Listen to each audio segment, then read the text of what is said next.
Probably hear me anyway, right? Even without the microphone. So welcome once again to the Subcommittee of Higher Education and Workforce Investment.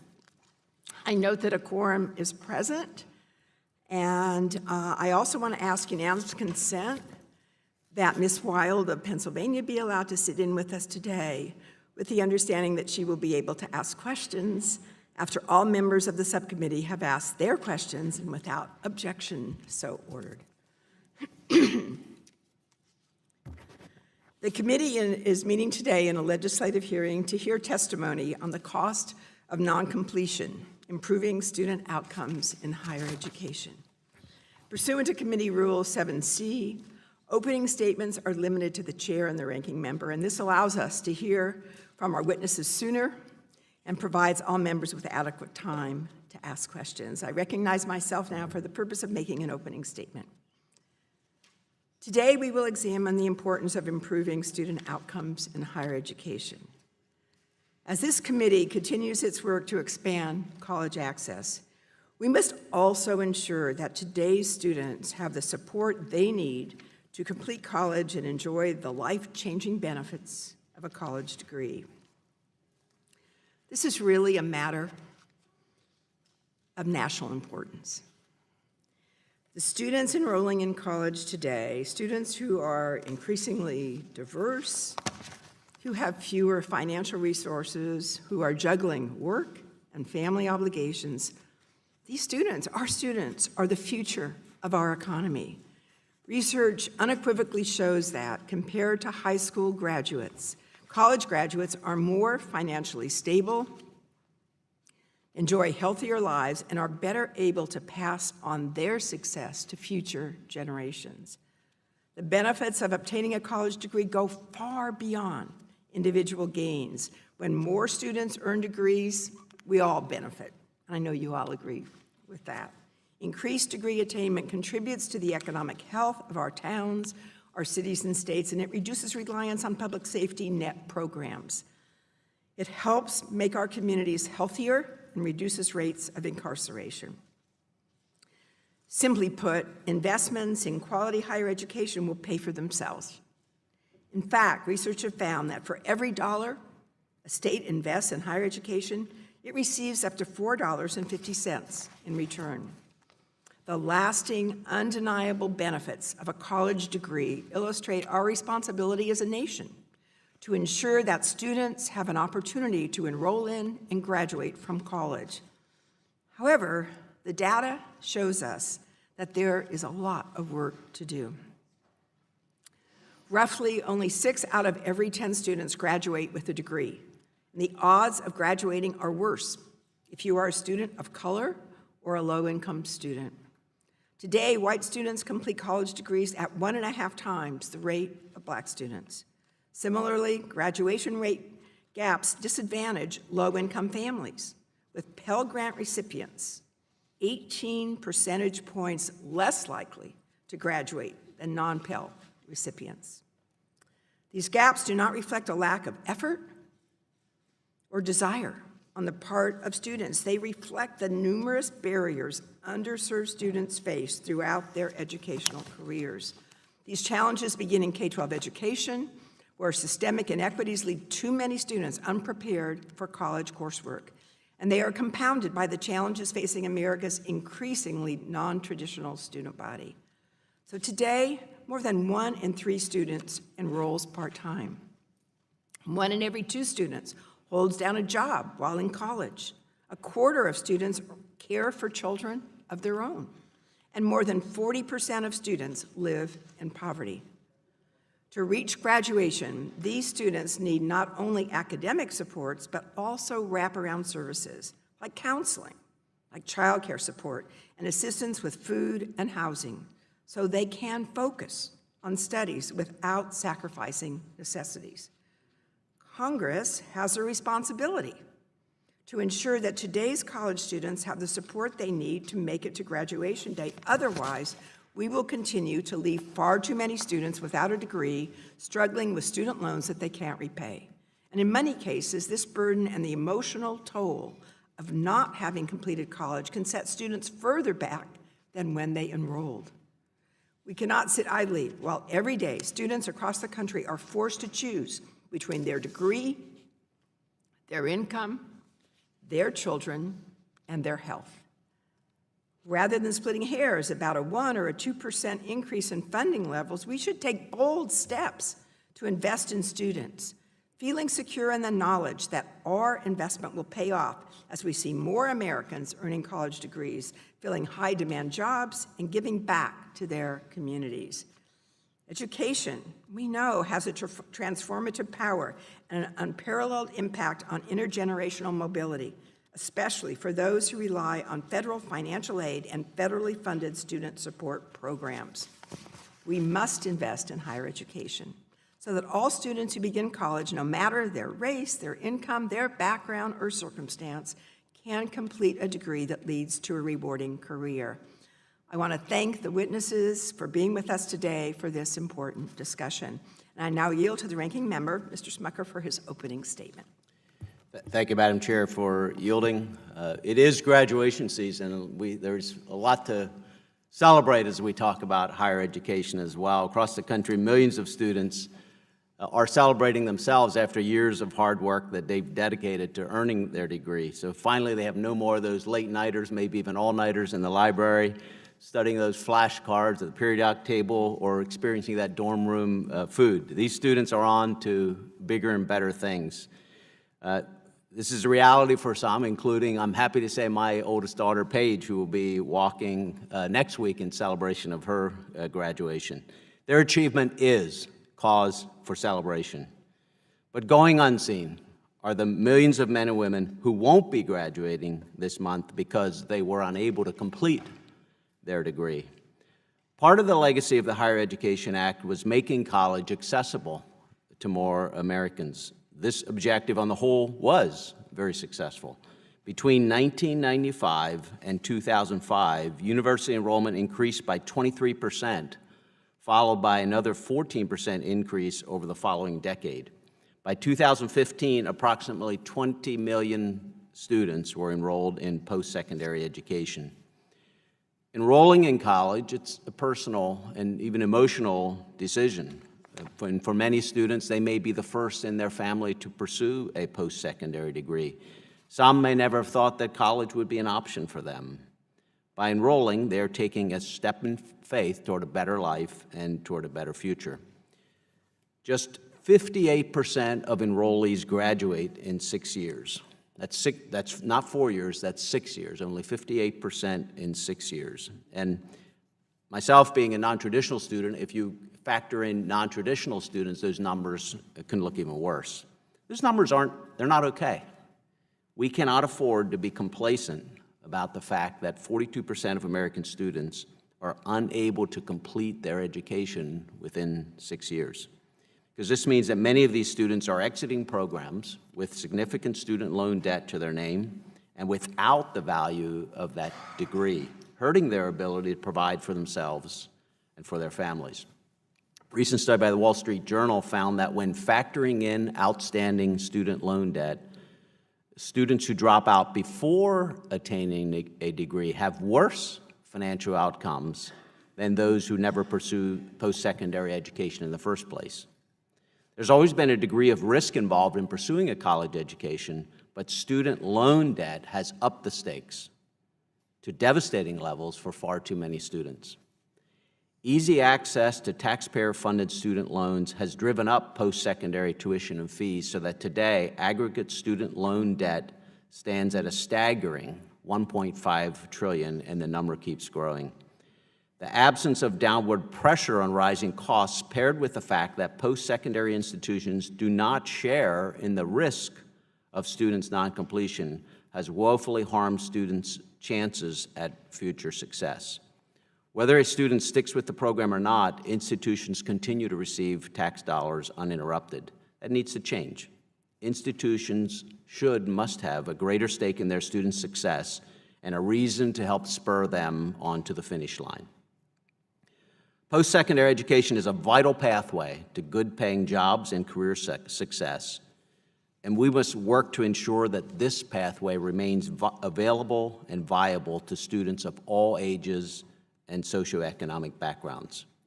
But getting these students to the starting line is not enough. We must encourage them to complete a program and earn that credential or degree.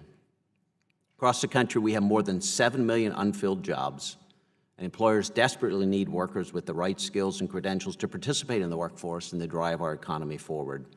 Now, more than ever, we need solutions that align post-secondary education with in-demand jobs and give students in school a reason to finish their program. Thank you. I yield back.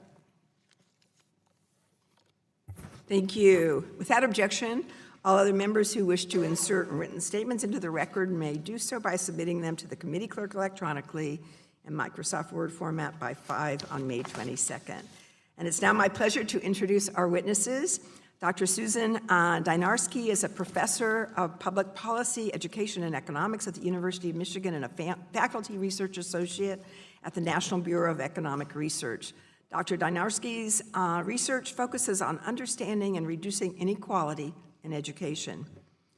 Dr. Dynarski earned an AB in social studies from Harvard, a master's of public policy from Harvard, and a PhD in economics from MIT. Thank you for being with us. I'm pleased to recognize my colleague, Representative Steve Cohn, to briefly introduce Dr. Rudd, his constituent, who is appearing before us as a witness today.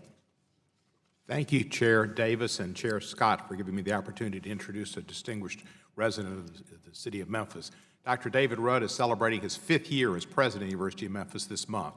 He came to the University of Memphis after attending and graduating undergraduate at Princeton University, and then he went to the University of Texas, Austin, where he showed great promise and made the most important decision of his life, where he met and married Loretta Rudd, who has accompanied him to the University of Memphis, and she's a faculty member as well. Dr. Rudd was at the University of Utah before he came to Memphis and was a professor there in psychology. He's got a distinguished career as a psychologist. He's done much with veterans and trying to see that they get opportunities to get education. He's been a valuable resource to our city, and he was wise to send his son Nicholas to my alma mater, Vanderbilt, and he's just a phenomenal Memphian, and I'm sure you'll learn much from his testimony. Welcome and thank you. Thank you, Mr. Cohn. Dr. Pam Ettinger has been president of Bunker Hill Community College, the largest of 15 community colleges in Massachusetts since 2013. Dr. Ettinger has served the community college movement for 3 decades in Massachusetts and in California, including 10 years as a college president. Dr. Ettinger earned a bachelor's degree in English from Barnard College and her master's and doctorate in Japanese literature from Columbia University. Welcome. Dr. Kyle Ethelbaugh is Director of Federal TRIO Programs at the University of Utah, where he oversees student support services and upward bound programs. Dr. Ethelbaugh has 22 years of professional higher education experience, including admissions, financial aid, academic advising and roles, and federal TRIO programs. Mr. Ethelbaugh received a bachelor's degree in cultural and linguistic anthropology from the University of Arizona and a master's degree in public health from the University of Nevada, Las Vegas. Welcome as well. We appreciate all of you for being here and look forward to your testimony. I wanted to remind the witnesses that we have read your written statements and they will appear in full in the hearing record. Pursuant to Committee Rule 7D and committee practice, each of you is asked to limit your oral presentation to a 5-minute summary of your written statement. I wanted to also remind you that pursuant to Title 18 of the U.S. Code, Section 1001, it is illegal to knowingly and willfully falsify any statement, representation, writing, document, or material fact presented to Congress or otherwise conceal or cover up a material fact. Before you begin your testimony, please remember to press the button on the microphone in front of you so that it will turn on and the members can hear you. As you begin to speak, the light in front of you will turn green, and after 4 minutes, the light will turn yellow to signal that you have 1 remaining minute. When the light turns red, your 5 minutes have expired, and we ask that you please wrap up. We will let the entire panel make their presentations before we move to member questions, and when answering a question, please remember to once again turn your microphone on. I'll first recognize now Dr. Dynarski for your remarks, and then we'll go all the way through. Thank you. Chairwoman Davis, Ranking Member Smucker, and members of the subcommittee, thank you for the opportunity to testify today. College degree is one of the best investments a person can make.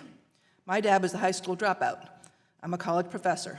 I have seen firsthand the power of education to change people's lives.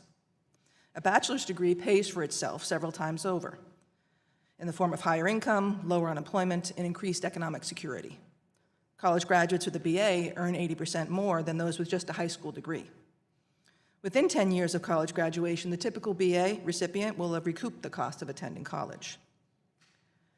Those who attend college without graduating see much smaller benefits.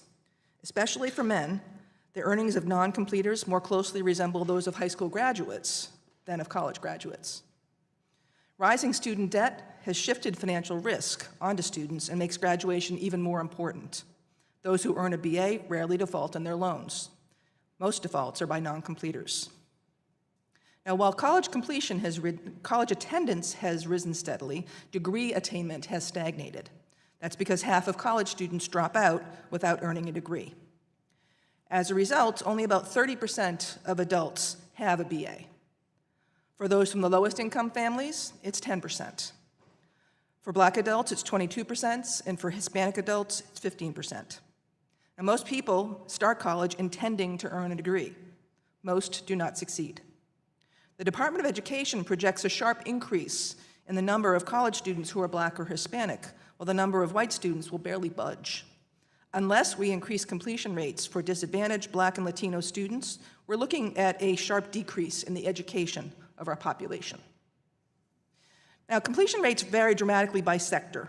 The odds of graduating, if you start out at a nonprofit four-year college, are 76%, at a public four-year college, 65%, at a community college, 37%, and at a for-profit school, 35%.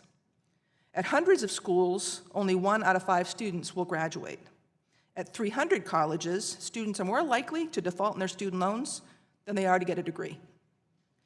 The very low completion rates at for-profits are especially troubling. Students attending for-profits take on much higher debt, and they're far more likely to default on their loans. That's because evidence shows that students don't get an earnings boost from attending a for-profit college. Now, why do students drop out? Students with weaker academic preparation are more likely to drop out, unsurprisingly, but even well-prepared students drop out of college. For example, a high-performing student from a low-income family is no more likely to graduate college than a mediocre student from a high-income family. Part of this is financial insecurity. Students need to know that their college costs are covered in order to focus on their studies. Our complicated, bureaucratic financial aid system often fails them. Even more importantly, school quality matters. Better schools produce better outcomes. This is obvious when we're talking about K-12 education, which is free for students. Since it's free, we focus our policy discussions on how to make that free education a good education. For college, we are rightly concerned about affordability, and we talk about it quite a bit. But we can't stop there. An affordable school is worthless or even harmful if it doesn't provide a quality education. Evidence shows that resources matter for college completion, especially for disadvantaged students, yet those with the greatest needs attend the schools with the fewest resources. In elementary and secondary education, we steer additional money and support towards students with the greatest need. Federal funding sends money to schools who teach English language learners, those with learning disabilities, and the economically disadvantaged. In college, the equation is flipped. Schools that enroll students with the greatest need get the fewest resources. At private universities, per pupil instructional spending is about $45,000 a year. At community colleges, $10,000. Now, we've got strong evidence about what works in increasing completion, and unsurprisingly, it costs something. At the City University of New York, the ASAP program more than doubled the graduation rate of community college students. Similar program in Ohio, similar success. These programs now serve tens of thousands of students. They cost a few $1,000s per student per year, which still leaves community colleges spending far less than four-year colleges.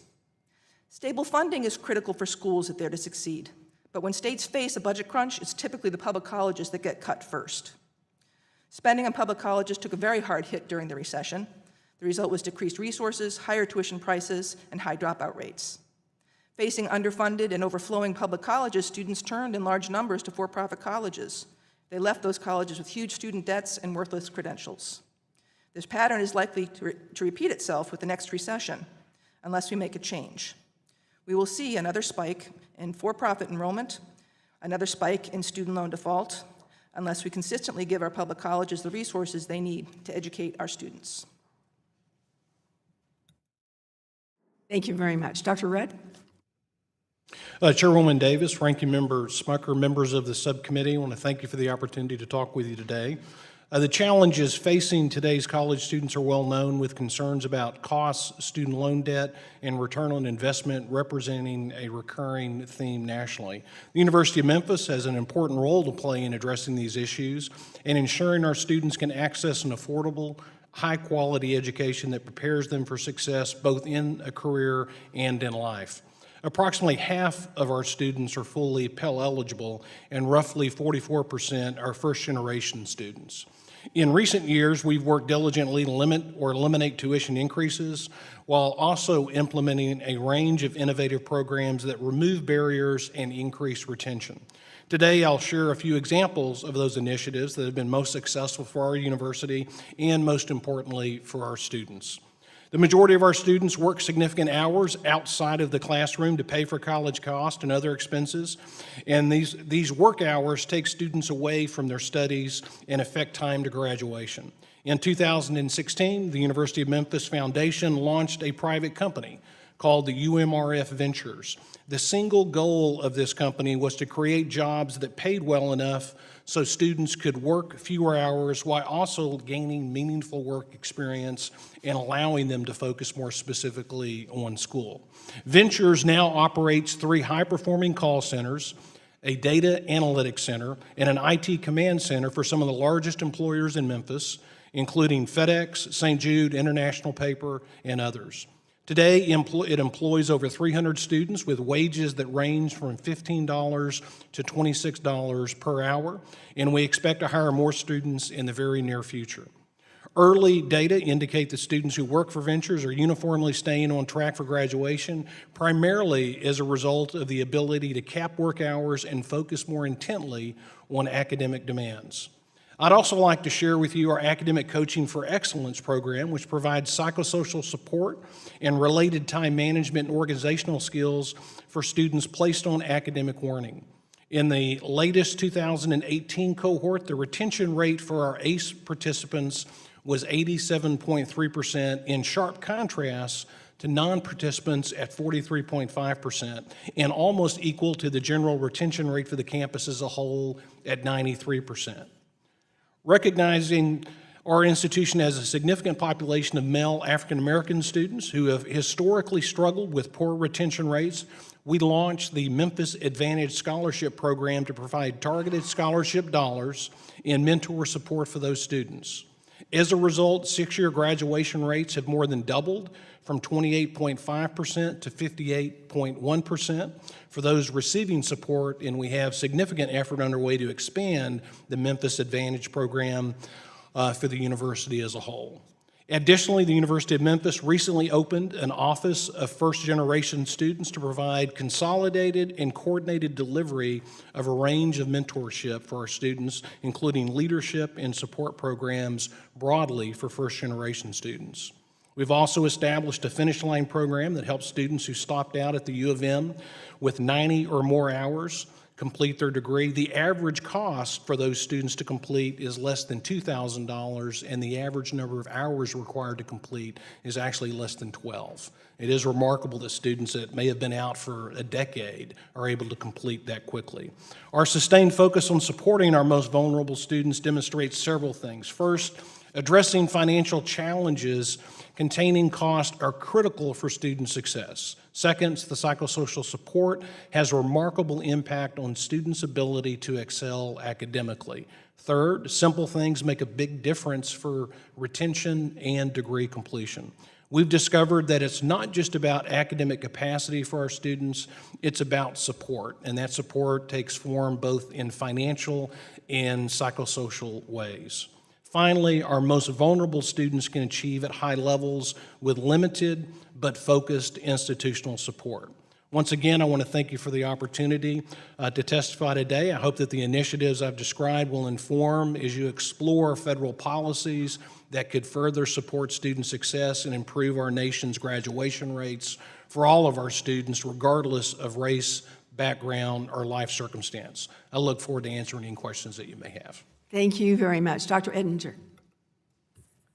Thank you, Chair Davis, Ranking Member Smucker, members of the subcommittee. Thank you for the opportunity to brief you on the pressing issues of degree completion, its implications for our future workforce, and solutions we're implementing at Bunker Hill Community College. Bunker Hill is a mid-sized urban institution in Boston, serving 18,000 students a year from the metro area and a number of gateway cities. Community colleges educate over 13 million students, 1 out of every 2 undergraduates in the United States. Middle and low-income students are most likely to attend community colleges than any other type of higher education institution. We're the source of the future workforce, performing what we call new-collar jobs, jobs that are middle skills requiring some college and pays well. Jobs in IT, in STEM, healthcare, manufacturing, and the creative economy driven by the expansion of gaming and artificial intelligence. In Massachusetts alone, 65,000 middle skills jobs are needed or will be created by the beginning of the next decade. 80% of the jobs created now will require some college. But our enrollments are not trending to meet this need. Our high school population will drop precipitously in 5 years, and fewer college grads will reach the workplace. Our hope of filling these new college jobs lies in educating our adult learners, who are becoming the majority at our community colleges. Degree completion in 2 or even 3 years has always been a challenge for community college students, and now even more so with adult students. The first challenge is financial and social. College is not at the center of adult learners' lives. 3 out of 4 work, 3 out of 5 are parents. 77% of them earn at the lowest 2 quintile of income. They're often one small financial disaster away from dropping out. They're financially fragile, but they know that college leads to economic and social mobility. A majority of the students who drop out that we've studied were in good standing. 60% had a 2.5 GPA, that's a B+, and 40% have finished over a year's worth of classes. The pressures of basic needs, housing, food, transportation, and childcare are what derails these students, not academic performance. Over 50% of students experience food insecurity on our campus. 14% were homeless, and this is ubiquitous across the community colleges in the United States. So Bunker Hill's immediate answer was to open a food pantry, to raise funds for public transportation passes, to advocate for alignment of social benefits like SNAP with needs of the adult college student. Additionally, open educational resource available online to replace traditional textbooks saved approximately $1.5 million for our students since beginning of the program in 2016. The second challenge is academic preparation. 90% of entering students need developmental math, 45% are below college level in English. We used to call developmental education, or DevEd, the revolving front door. The longer you stay in DevEd, the more likely you are to drop out. So we compressed and accelerated it. You can take math and English courses 2 levels at a time, and with tutoring services available. It's counterintuitive, but students did better, and now they can do all of their DevEd work in 1 year. We're working on the same sequences for English as a second language. The third challenge is to map the shortest pathway to employment. This requires industry-aligned curriculum, apprenticeships, and internships from our business partners. We need certificates that stacks towards the degree. We need fully paid experiential learning opportunities with transportation stipends. The best retention strategy is a promised job at the end of the line. The final challenge is for institutions like ours and others to shift from the traditional college paradigm to retain and graduate every adult learner. We must craft policies and procedures, schedules and services and mindsets that respects the complex lives of our students and then cater to it. Bunker Hill used to offer midnight classes to accommodate workers on the second shift. Now we offer hybrid and online classes for the same reasons. Meet these challenges and they will complete. Thank you. Thank you very much. Mr. Ethelbaugh? Chairwoman Davis, Ranking Member Smucker, members of the subcommittee, thank you for the opportunity to testify today. My name is Kyle Ethelbaugh, and I serve as the Director of TRIO Student Support Services and TRIO Upward Bound programs at the University of Utah. In total, I have 22 years of professional experience in higher education, mostly directing TRIO programs. I'm also the incoming board chair of the Council for Opportunity in Education, which promotes college access and success for low-income first-generation students and students with disabilities. Questions surrounding college completion for individuals from underrepresented groups are deeply personal for me. I'm a full-blooded White Mountain Apache from the Fort Apache Indian Reservation in central eastern Arizona. I was raised along with my only brother by my grandmother, who was a product of the Indian boarding school system. Although my grandmother's boarding school experience wasn't positive for her, she wanted us to be a part of something larger, and she knew that education would be the entry point into that something larger that she envisioned. However, neither she nor any of my other family members possessed the social or cultural capital to assist me in the college application process or to sustain me once I enrolled. There were no college graduates in my family. Adding to this, lack of knowledge was the trauma of poverty that defined our lives growing up on the reservation. I was raised by my grandmother because I had lost my mother to domestic violence when I was a child. My father was absent from my life as he was in prison, and he later passed away from alcoholism. My only brother later committed suicide as a result of his experiences, which were not all too different from my own.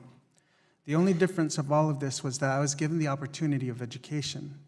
Having been raised in that environment, I was unsure of my own academic abilities and intimidated by the ever-present challenges of life on the reservation. However, through the TRIO programs, I found the hands that reached out to me, the ones I ultimately took hold of and did not let go. With the help of Upward Bound, I enrolled at the University of Arizona. With the assistance of the university's TRIO Student Support Services Program, or SSS, I graduated with my Bachelor of Arts degree in anthropology. Through SSS, I received coaching around many decisions that seemed inconsequential at the time, in addition to the academic support I was already receiving. But for me and low-income first-generation students like me, such advising made a critical difference. For example, during my freshman year, my TRIO advisor urged me to transition from a job off campus at the local mall to a campus-based work-study position so that I could stay closer to the TRIO office, the library, and my peers. My new job in the admissions office helped solidify my identity and confidence as a student, while also sparking the passion that has fueled my career for the last 22 years. My experience as a TRIO student inform how I approach my work today as a TRIO director. The emphasis on non-cognitive factors, a sense of belonging, leadership, and self-efficacy were the very things that kept me connected to and remaining in college. As a result, I work to ensure that the programs I oversee provide comprehensive academic, social, and cultural supportive services with measurable outcomes. As a Research 1 institution, the University of Utah recruits high-caliber students. However, low-income first-generation students who don't have the benefit of the supportive services provided by TRIO are only about half as likely as their peers to graduate within 6 years, 33% versus 60%. This is consistent with the national experience. I know that TRIO Student Support Services makes a difference in college completion. At the University of Utah, TRIO SSS raises graduation rates for low-income first-generation students by 42%.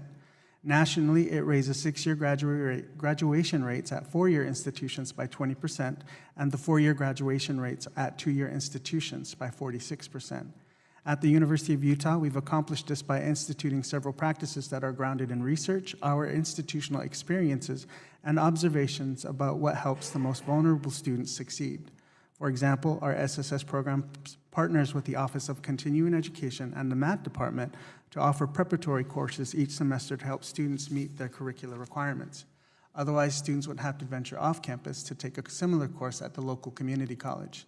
Additionally, as the University of Utah is primarily a commuter campus, we maintain both one-on-one, in-person, and online tutoring options in order to meet fully the students' needs. This is a mere sample of the work we do. As stewards of federal dollars, my TRIO colleagues and I understand that we must ensure that the programs we deliver are robust, replicable, and impactful. Thank you for the opportunity to speak here today. I look forward to answering your questions. Thank you very much. Thank you all for staying in the time limits. Under Committee Rule 8A, we will now question witnesses under the 5-minute rule. And as chair, I'll start and will be followed by the ranking member, and then we'll alternate between the parties. Mr. Ethelbaugh, I wanted to just start and thank you for sharing your story with us. You really have provided us with a compelling example of the transformative power of education. I want to thank you for that. Could you go into a little more detail perhaps about the TRIO program? I know you've helped us understand some of the programs that really made a difference from you, but I want to ask you about one of the more unique components of TRIO that leads students to gain the confidence and the inspiration that they might not otherwise have. Could you tell us a little bit more about that? Sure. Thank you, Chairwoman Davis. In addition to the academic support that TRIO provides, one thing that has always been consistent with the programs overall, which are intended to serve low-income first-generation and disabled students to access and complete post-secondary education, is the constant structure for the development of non-cognitive variables. And this is only something that has recently been a topic of conversation and research within higher education. So within my programs, for example, in addition to the academic support like tutoring and academic advising, I also received workshop environments that provided support for my development in just general everyday cultural activities that I had not experienced before. How to do resumes, how to interview for jobs, how to really be a part of the rooms and the environments that I had not previously been privy to.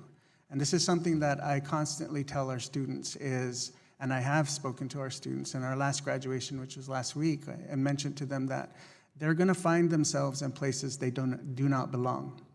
And the reason I say that is because I am in a place I do not belong. When you look at federal Indian policy, I'm not supposed to be here, yet I'm here. And this is the power of education. The power of education and the belief that is attendant within the individuals who support you is very much paramount in providing the support that we need. So there's none of us that has come to where we are merely on our own. We've all had support systems, and TRIO has that in terms of adding to the academic supports, but also these Could you also speak, Mr. Ethelbaugh, as you know, we're all kind of limited in our time, and about the intergenerational impact that this has on families and communities? I mean, what that giving back to the community that people are more likely to be able to do. How did you see that in your situation and with other students that you have? Well, I don't have any children, but if I did have children, they would not be low income and they would not be first generation. So within one generation removed from being a participant in TRIO programs, we've already knocked out the intergenerational form of poverty that exists within these communities. In addition, I used to oversee educational opportunity centers and talent search programs in the Las Vegas area. And within those environments, we worked with adults to also complete education, to enter and complete high school education and then enter post-secondary. And on a number of occasions, we had the full family that actually entered the programs. We had a mother and daughter 1 year who graduated together, the mother with a bachelor's degree and the daughter with her bachelor's degree, because we had the daughter in our Upward Bound program and the mother in our EOC. So just the vision of seeing someone in their family, someone familiar, someone they can recognize them, and somebody who knows them, has had a tremendous impact on the ability for others to see themselves in that place as well. Yeah, thank you. I know we also have people who work with TRIO students, wonderful counselors to help students, see what they ordinarily would not be able to be, that you can't be what you can't see. And so they're helping with that. But I'm also wondering about particular training that they have that might make that difference. Because not everybody can do this job, right? No. The individuals that we seek to fill these positions primarily come from areas, and what we look for are areas that have areas within psychology, sociology, social work, as well as education. In addition, what we provide within the job itself is access to professional development opportunities, wherein they'll get these connections to these industries that provide the foundational support for some of these things that they might be addressing.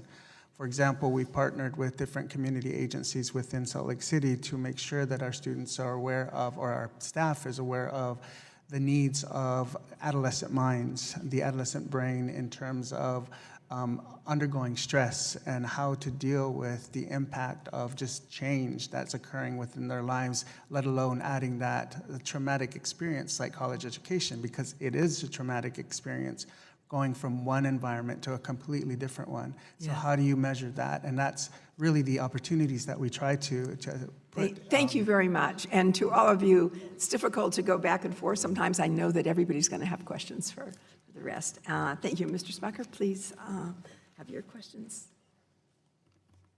Thank you, Madam Chair.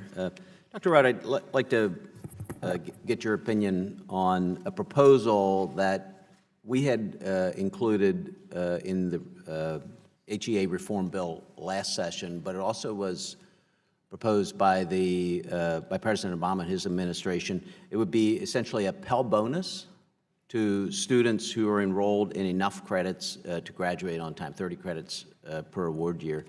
Do you think that policy proposal could be an effective tool to increase on-time completion rates? I do, and I think a lot of the evidence that we have demonstrated, it's usually small amounts of money that make a big difference. So if you look at the scholarshiping that we created that specifically moved our African-American male graduation rate for those that participated with the scholarship, doubled it. The average cost of that was $4,000 per individual. So relatively small amounts of money can make very significant difference. I would agree with that. Thank you. Mr. Ethelbaugh, I really appreciate your story. I can relate. I was the first in my family to graduate from high school. And when I talked about higher education beyond that, and as I mentioned, I ended up being a non-traditional college student attending at night while I was operating a business during the day. But I had no idea how to access college. I was fortunate to have loving parents and a great family, but just simply did not place value on education in a way that I was able to experience. But one barrier that we hear a lot about is trying to fill out the FAFSA form, and I've had the opportunity to do that with my own daughters and have seen the sometimes difficulty, the complication of that form. So I guess I'd like to hear from you the effect that this form has, whether you think it's complicated, the effect that it has on the student population that you work with, and would simplifying the form, what would that mean to low-income students and their families? Thank you, Ranking Member Smucker. The FAFSA in general, I think, has gotten a lot easier to maneuver, but there's still room for improvement. I think simplifying that would definitely be a good step in helping to provide more access to individuals who might be applying. Additionally, though, once the FAFSA is actually submitted, the process for verification has become the other bureaucratic component that tends to impede individuals' ability just to move forward in college education. So I think that's another area that we can look to address more, and that would be a look at the regulations in terms of what is required to prove that the information they submitted on the FAFSA is actually accurate and true. Yeah. Thank you. We'll look forward to working on that together. Dr. Dynarski, we've spoken about the need for college education, or for some education, for a lot of the jobs that are being created today. There's a Georgetown Center on Education Workforce estimated that over 95% of the jobs that have been created since the recession have been filled with those with at least some college education. We've also been a proponent here, I think, in a bipartisan way, of looking at other pathways to careers. They may not all require a baccalaureate degree, but also I think it's increasingly important that students receive some form of post-secondary education. So I guess I'd like to get your reaction to that. Do students with some college have the potential for an increase in earnings potential? And as you look at the jobs that will be created in the next decade or so, what will the requirements be? Thank you for your question. The some college category sort of lumps in everything that's not a BA, and that could include anything from an AA degree in healthcare, or a certificate, or just some credits. And each of those has a different payoff. So the evidence indicates that the payoff to an AA degree, especially one that's in the sciences and STEM fields, is quite consistently high. AAs in academic fields don't tend to pay a whole lot. Certificates, the evidence is very mixed. Certificates are largely unregulated. You know, while degree programs have to go through an accreditation process, a certificate is pretty much whatever an institution calls a certificate, and they can range in length from a few courses to a couple of years. What we see is that the payoff to them tends to go up the longer that they are. Except in for-profit colleges where the payoff to a certificate is essentially zero. Thank you. Dr. Ettinger, I'm out of time. I was going to ask you a similar question, so hopefully you have a chance to address that intersection with the education and workforce as a response to future questions. Of course, with the focus on adults, it is important for us to be able to chunk out the educational experience, because they need to go in and out of the workforce while they work and support a family. And hopefully after they get their initial stack, the employer will be willing to pay for the rest of their education. So I think we can do that, and I think it's useful, but we have to be mindful that whatever we stack on top are portable, so that when my students transfer to Dr. Rudd, they don't lose anything in that process. Thank you for that. Mr. Takano. Thank you, Madam Chair. And thank you, Ranking Member Smucker. We all know that the financial benefits to completing a college degree. Let there be no doubt that there is value in that. We also know that students are struggling to afford more than just tuition, and that there are significant barriers to students completing their education in a timely manner. In December 2018, the GAO released a report examining the issue of food insecurity among college students. And I've met with students from my district and across California that have been calling on Congress to figure out how to address their basic needs that include access to food, nutrition, and affordable housing. And if so many of our students that I taught during my 24 years of as a public school teacher had need to access for free or reduced school lunch, we can't assume that as they enter the university system that they're going to have any less need for nutrition, and to assume that that's going to magically disappear when they turn 18, I think is also kind of magical thinking. I personally have visited a food pantry on one of the community college campuses that I used to be in my purview as a community college trustee at Norco College, and I was shocked that they said this is what the students said they needed. The California State University system has a basic needs initiative that focuses on the well-being of students in and out of class. All of their 23 campuses have a food bank or a food distribution program, and when I met with the statewide chancellor, he told me about students living in cars, and I met with students from Berkeley who said they have to go way, way, way out of a long radius from the campus to get affordable housing. And that drive time also, that's going to affect their ability to be good students in addition to maybe having to work. This is all adding up to, I think, endangering their ability to graduate on time. Across the country, there are emergency aid programs available on a college-by-college, state-by-state basis, but we need to suss out what Congress can do to remove or lessen these barriers, because it's only going to increase their likelihood of defaulting, and that's only going to be, I think, an inefficient use of taxpayer money unless we help these students graduate on time. Dr. Ettinger, what should a basic needs or completion grant program in HEA look like on a larger scale? We can't food pantry our way out of this problem. That is a philanthropic patch. All of us have it. It is not permanent, not sustainable.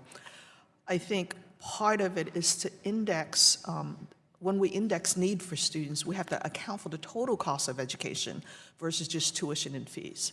So the unmet needs per student on my campus is about $5,000, and that's the food and housing and childcare and the transportation. So somehow in not only indexing Pell to inflation, but also indexing it to the need for basic needs and make that part of the calculation. I think that's really important. The other is to align the policies for Pell, for students who are on Pell with programs like SNAP, so that work requirements can be substituted by study requirements, so the students have the leisure then to be able to study with funds. It is a policy issue. It is a long-term policy issue. Well, thank you. That makes sense to me. I mean, when I went to an elite private school, the financial aid package was based on the total cost of education, and the grant was, there was a combination of grant, work study, all the elements. So there was personal responsibility involved, but it was also a realistic picture of what it takes to get through a four-year program. So should we be thinking of a federal-state partnership? What role should each entity have? Do you have your thoughts on that? I'm hoping no one from Massachusetts is in the room. I think it needs to be a partnership. I know that in California, Cal Grants and the Pell Grant work together so that students can use the Pell Grant for living expenses and a lot of the Cal Grants for tuition and fees. I think there needs to be an alignment and an agreement between federal and state implementations so that it is not always a juggling act between the two. Maybe it's a matching program, maybe it's a percentage program. There has not been a whole lot of conversation, at least that I know of, that is really helping us. So that might be one of the things to move Looks into. like we have a lot of work to do in terms of imagining and creating. My time is up, and I yield back. Thank you. Mr. Guthrie. Thank you. Thank you for having this hearing, and thanks for everybody being here today. Dr. Rudd, first a question for you. I actually grew up in an area where Memphis was our big city, so one of our big cities we went to, kind of between Memphis, Nashville, and Birmingham, and so I have a lot of affection for your university. So, and Dr. Rudd, in your testimony, you mentioned the importance of academic coaching. And speaking of coaching, we appreciate Coach Calipari as well. So I'm in Kentucky now. To improve student outcomes, currently the federal government has ineffective entrance and exit counseling process for recipients of student aid. This is why I introduced with Suzanne Bonamici the Empowering Students Through Enhanced Financial Counseling Act, which will require more detailed and annual counseling for federal aid recipients throughout their education to ensure students are fully aware of their financial responsibilities. So having said that, so on just making sure people fully understand. We hear people say, I thought I was getting a grant, but I was getting a loan. I don't have to pay it back. You have a lot of, I don't know if it was hearing what you wanted to hear when you signed up for the student aid, or if it was just misinformation, or they just didn't try to understand. So my question is, what recommendations do you have for Congress to improve the financial counseling process? Well, I think students need to understand very specifically what the guidelines are, what they're borrowing, and what the payment structure looks like, and understand what that means over the long term. And I don't know that students understand that specifically when money is borrowed, and what the payment structure might be over the long term. I do agree that more assistance is needed on that front. The other thing, that I think is interesting, we've discovered that if you look at advising, it's not just advising about the financial the financial consequences for a student, but it's advising around course structure and what you take. Most students change their major. What happens for Pell students is they'll take a course, retake a course that they have failed. Eventually, they'll expend their loan capacity, get to the end of their loan capacity, and not be able to finish. If you look at the Finish Line program, what we were doing for a lot of those students is helping them complete once they've exhausted their loan capacity, because they haven't been advised well on what course structure works best within a sequence. So it really is twofold. I mean, there's local advising and then there's financial advising. I think both of those really need to go hand in hand. Okay, and I know a lot of our student debt issue are students who just don't complete, but and they have debt, but they don't have the degree to help pay them off. And sometimes it's people getting in fields that are not as able to pay it back, and not as in an investment risk reward or investment. So University of Memphis Research Foundation ventures the program. I'm impressed with how it's helping students gain work experience in a relevant field while decreasing their work hours, improving career pathways. How could this program be used as a model at other institutions? Well, I think it easily could be used as a model. You look at local workforce needs. This is a great example of local companies that have a high need. If you look, Memphis is a great example. There are arguably 15 to 16,000 unfilled jobs, and it provides a pathway for those students to get practical experience while they're in school, work for a reasonable wage that lowers the demand for them to work 30-plus hours. They can reduce that to 20-plus hours, focus on academics, move through, and ultimately move toward graduation in a more reasonable way, but also get great experience with that company. I mean, of the Ventures program, of those students that have worked for these different companies, each of the graduates that we've had over the course of the first 2 years have gone on to work full-time for those companies, and they have loved that. It has created a wonderful pathway, but one that benefits the student from the very beginning. Thank you. And Dr. Ettinger, I see you shaking your head.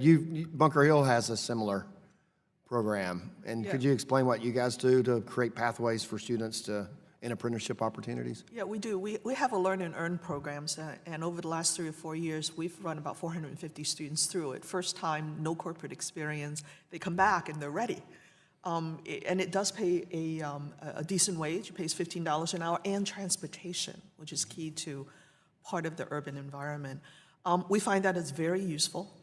And it doesn't really even matter what field that they're getting their experiences. It's being immersed in the workplace. So I love the idea of that program. And in terms of the counseling, it is really assisting the students to map out what they're going to do in 2 years or 4 years if they transfer, and helping them sort of navigate those narrower lanes rather than letting them wander everywhere. So that has been useful for us. Well, thank you very much, and my time's expired, and I yield back. Thank you. Mr. Iapol. Thank you, Chairwoman Davis, and thank you all for your excellent testimony. I do have a College for All bill that I think addresses many of the issues that we're talking about, it includes federal-state partnerships, it includes addressing the total cost of education, and it includes the enormous burdens of student debt that are racking our country and making it so unaffordable. I think listening to your testimony and from everything I've heard from my constituents, what occurs to me all the time is that whether or not you complete has nothing to do, or very little to do, with your academic ability. It has so much to do with what supports and services you are able to get and the financial burdens that are placed on people. Last week, Temple University released the results of a survey indicating that 45% of student respondents from over 100 institutions said that they had been food insecure in the past 30 days. Kind of a stunning statistic. And I think the data shows that students are not completing their degrees because of these severe financial struggles. I would argue that a federal investment to ensure students can graduate debt-free is the key solution to this massive problem. But let's go to some specifics. Dr. Dynarski, in your written testimony, you state that because rising student debt has shifted financial risk onto students, graduation from college is even more important today than it was previously. Can you just say a little bit more about what you mean by that? If you look at default rates, so who is defaulting on student loans, it's not the college graduates, it's not the people who get a BA. It's overwhelmingly people who just got a few credits of schooling, exited with only perhaps $5,000 in debt, but because they got very little schooling in the course of getting that debt, they are unable to support the expenses.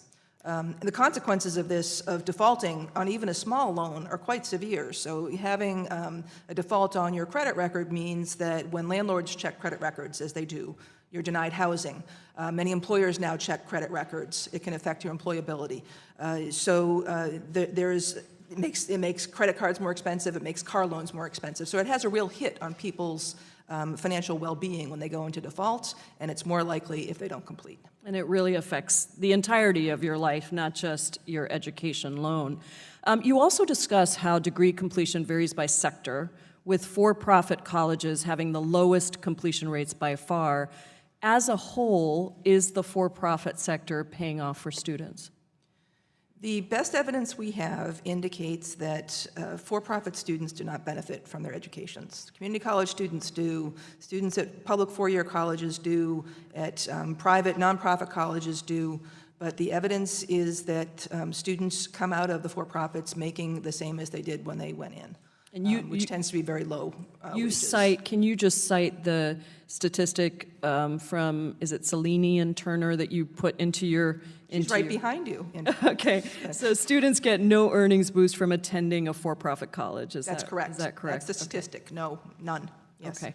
So, Dr. Ettinger, let me turn to you, and thank you for your holistic approach that you described. An education department survey showed that financial troubles, family responsibilities, and personal issues were the top reasons cited by students for dropping out of college, not academic problems. Does that comport with the conversations that you have had with your students at Bunker Hill Community College? Yes, it does. When we looked at a cohort of students who have dropped out, as I noted earlier, they had B minus averages, and they have completed close to 10 classes, and that's a lot of classes. These are committed students. So part of our struggle is to try to get them back.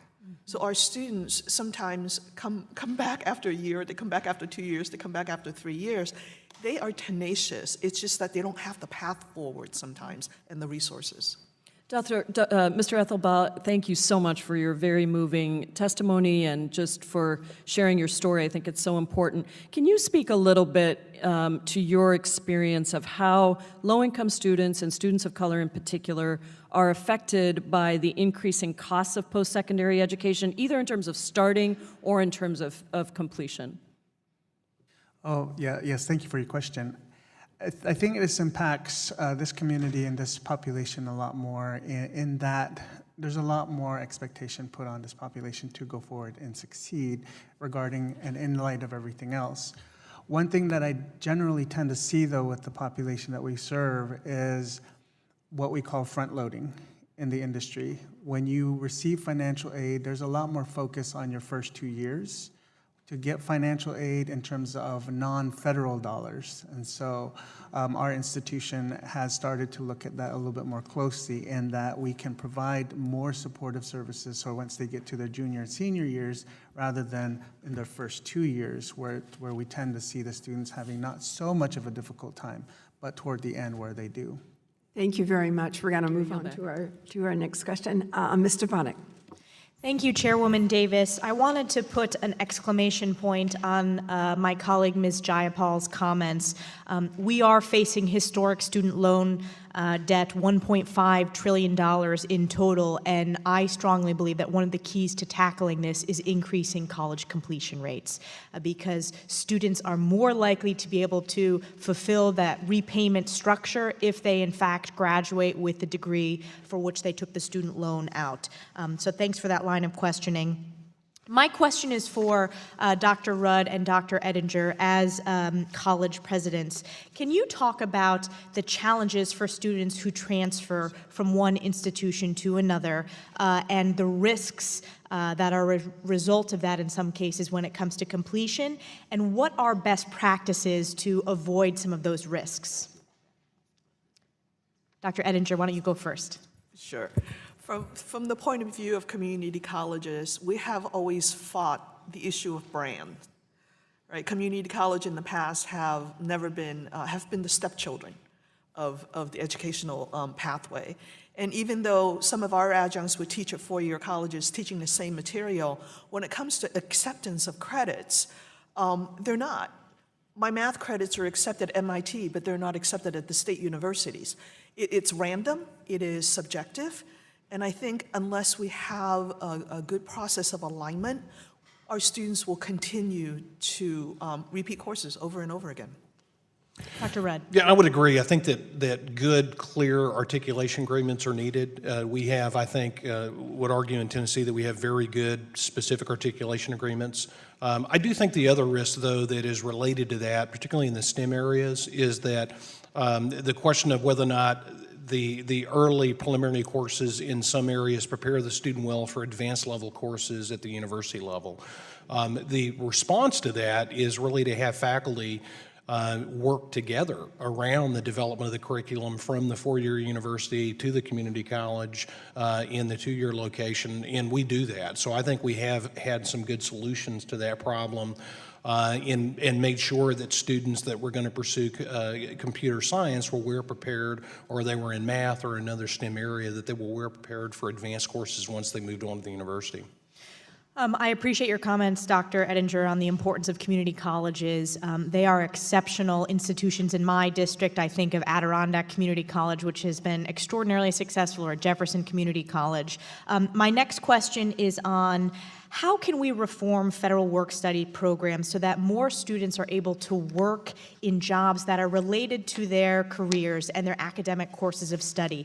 Because I think particularly for non-traditional students who we know are working at the same time as they are taking courses, we want to make sure that that employment experience helps with their academic work, because I think that will help us address this completion rate issue. Dr. Rudd, why don't you go first?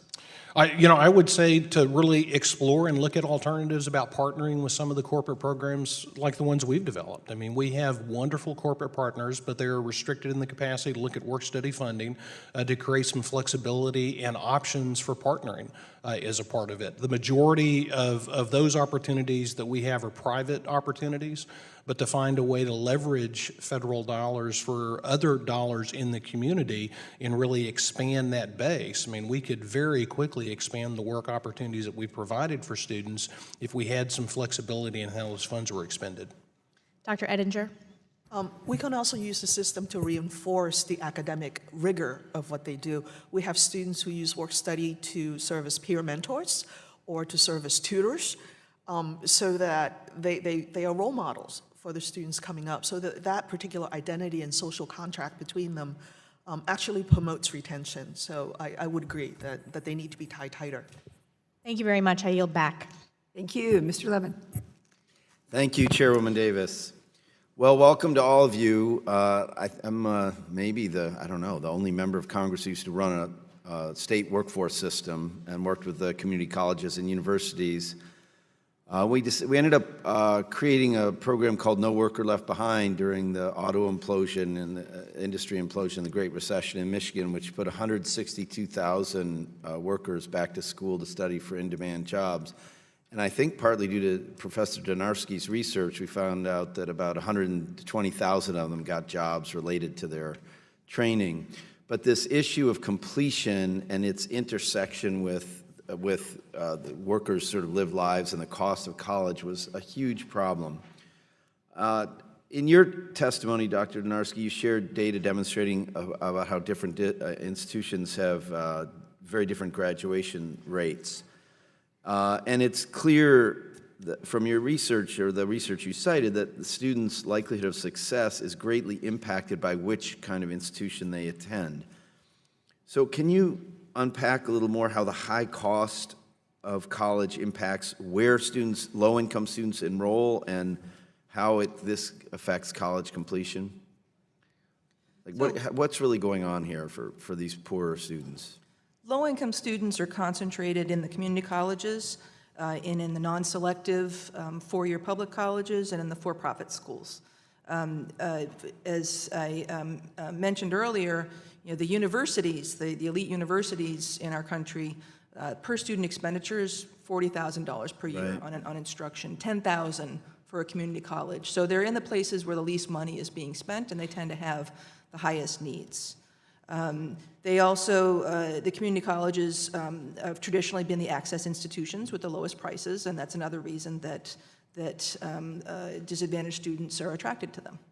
And then so many low-income students end up working long hours, often at multiple jobs, just to make ends meet while they're trying to be in school. Dr. Ettinger, what impact do these long hours have on students' abilities to complete in a timely fashion? And Dr. Rudd, if you also want to comment on that, I'd appreciate it.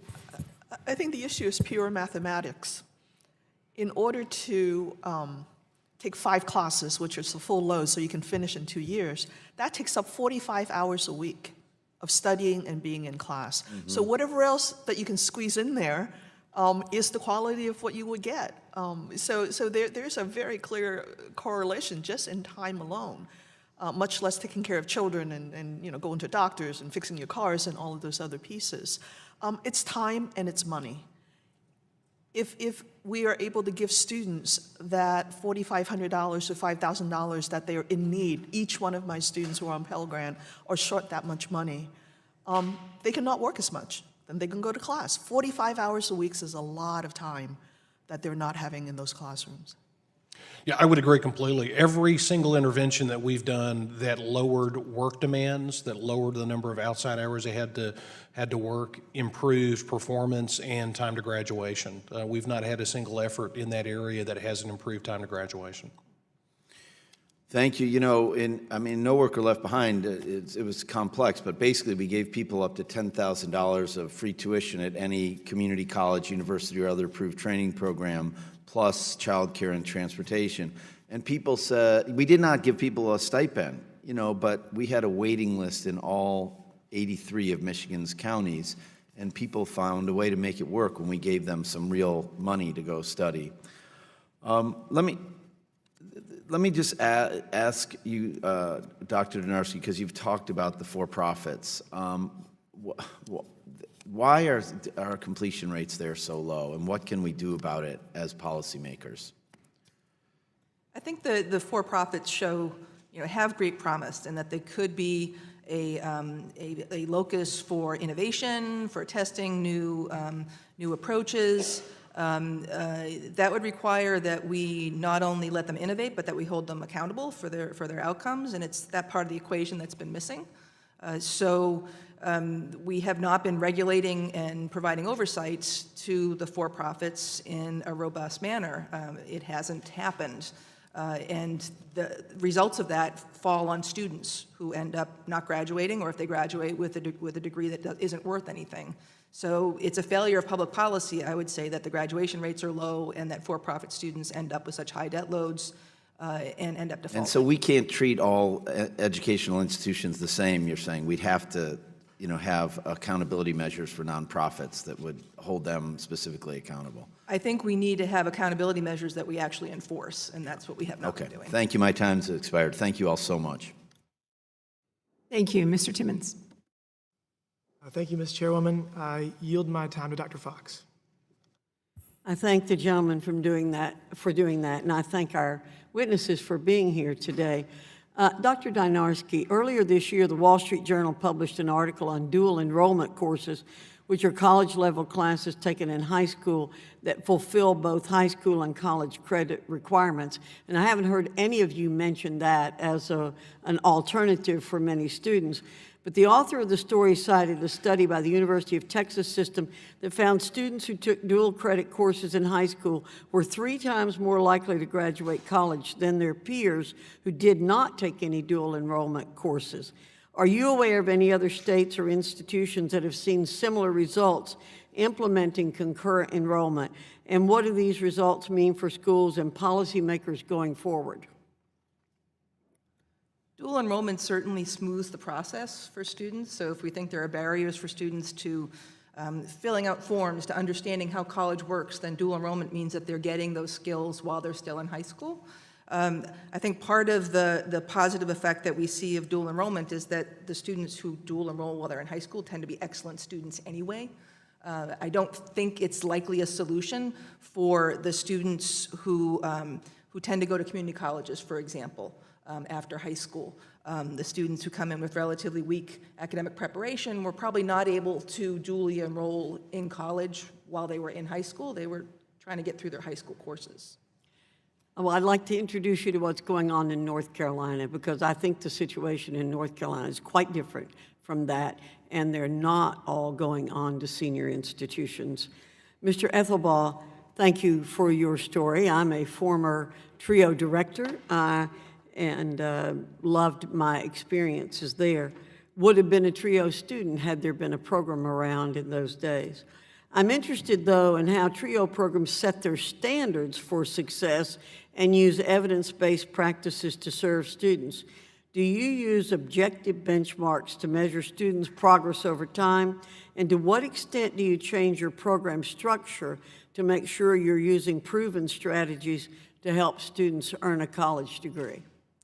Thank you, Dr. Fox. Yes, we use evidence-based processes. First of all, the Department of Ed requires us to report on our outcomes based on 3 objective criteria for our student support services program. So basically, a student who persists from 1 year to the next, as well as remains in good standing and graduates within 6 years. Within that parameters, we've worked with the institution's Office of Institutional Analysis as well as support programs to ensure that we're meeting those benchmarks, falling within regulation, and then additionally, what supports that we can really introduce. For example, we've, as I mentioned in my testimony, we have a course that we offer that's not offered at an institution at all. It's a developmental math course. We studied the students who took our course, what kinds of grades they got relative to the students who did not take our course. We found that the students who took our course did better in our course, and that seemed obvious, but they also did better going into the next level as well. So we're looking at the process for that, and for those students who did not, we've introduced a new position, a math navigator position, who will work with students who took out at one point our course to help them prepare in the math area. So we've got those connections to the campus to make sure that we're meeting the objectives and working with the institution in such a way to make sure that we're implementing and improving along the way.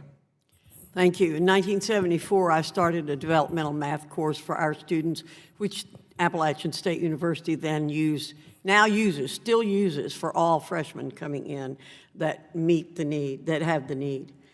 College courses, all of you are citing 6-year graduation rates. Dr. Rudd, that's what you all are talking about. I believe perpetuating this narrative, while convenient for institutions of post-secondary education, is detrimental to prospective students who will take on more debt and spend more time than perhaps necessary to complete their studies. Can you elaborate on how the University of Memphis and your ventures company are not only helping students graduate and find careers, but graduate within 4 years? Well, I think I absolutely agree with you. I think the narrative ought to be, we need to talk more specifically around 4-year graduation rates. Dual enrollment certainly helps do that. It lowers debt and moves students quicker. Our company that we started, and we will continue to expand that. We have every expectation that we will expand that exponentially over the course of the next couple of years. It provides the resources necessary for students to focus on a full-time load and, as a result, reduce time to graduation. That is entirely behind the effort, is to try to reduce debt, reduce time to graduation, provide a pathway to a career, and do that in a truncated time frame. And we're having good success with that so far. Thank you, Mr. Timmons. Thank you, Madam Chairman. Thank you. Thank you very much. Mr. Scott. Thank you, Madam Chair. Madam Chair, I was an upward bound counselor when I was in college for 3 years. That was my summer job, and I saw the importance of the TRIO programs.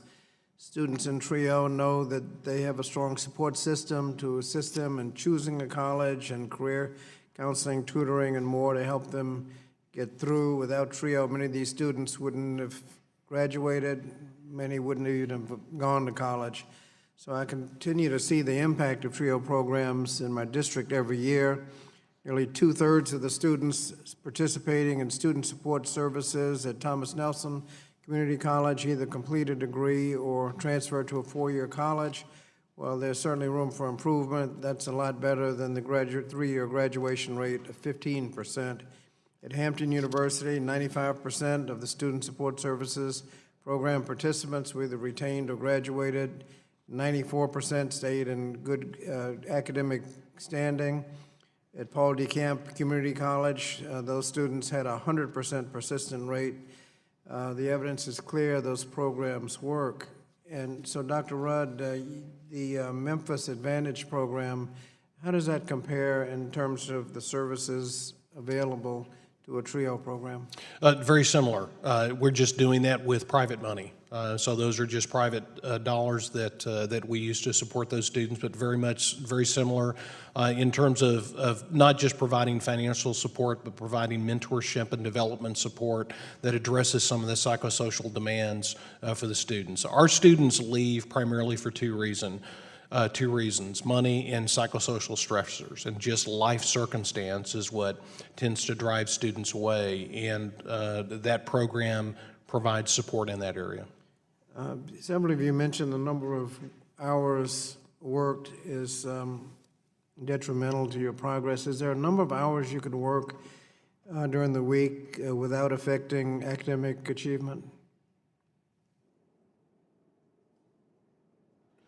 We have capped the work hours for the students in our Ventures program at 20, and so part-time load, and we have seen good evidence of that, and allow students to focus specifically on moving through the system and trying to target moving through more quickly than a 6-year time frame. So I think a cap of 20 hours allows a reasonable amount of time for a student to focus on school as well while meeting financial demands.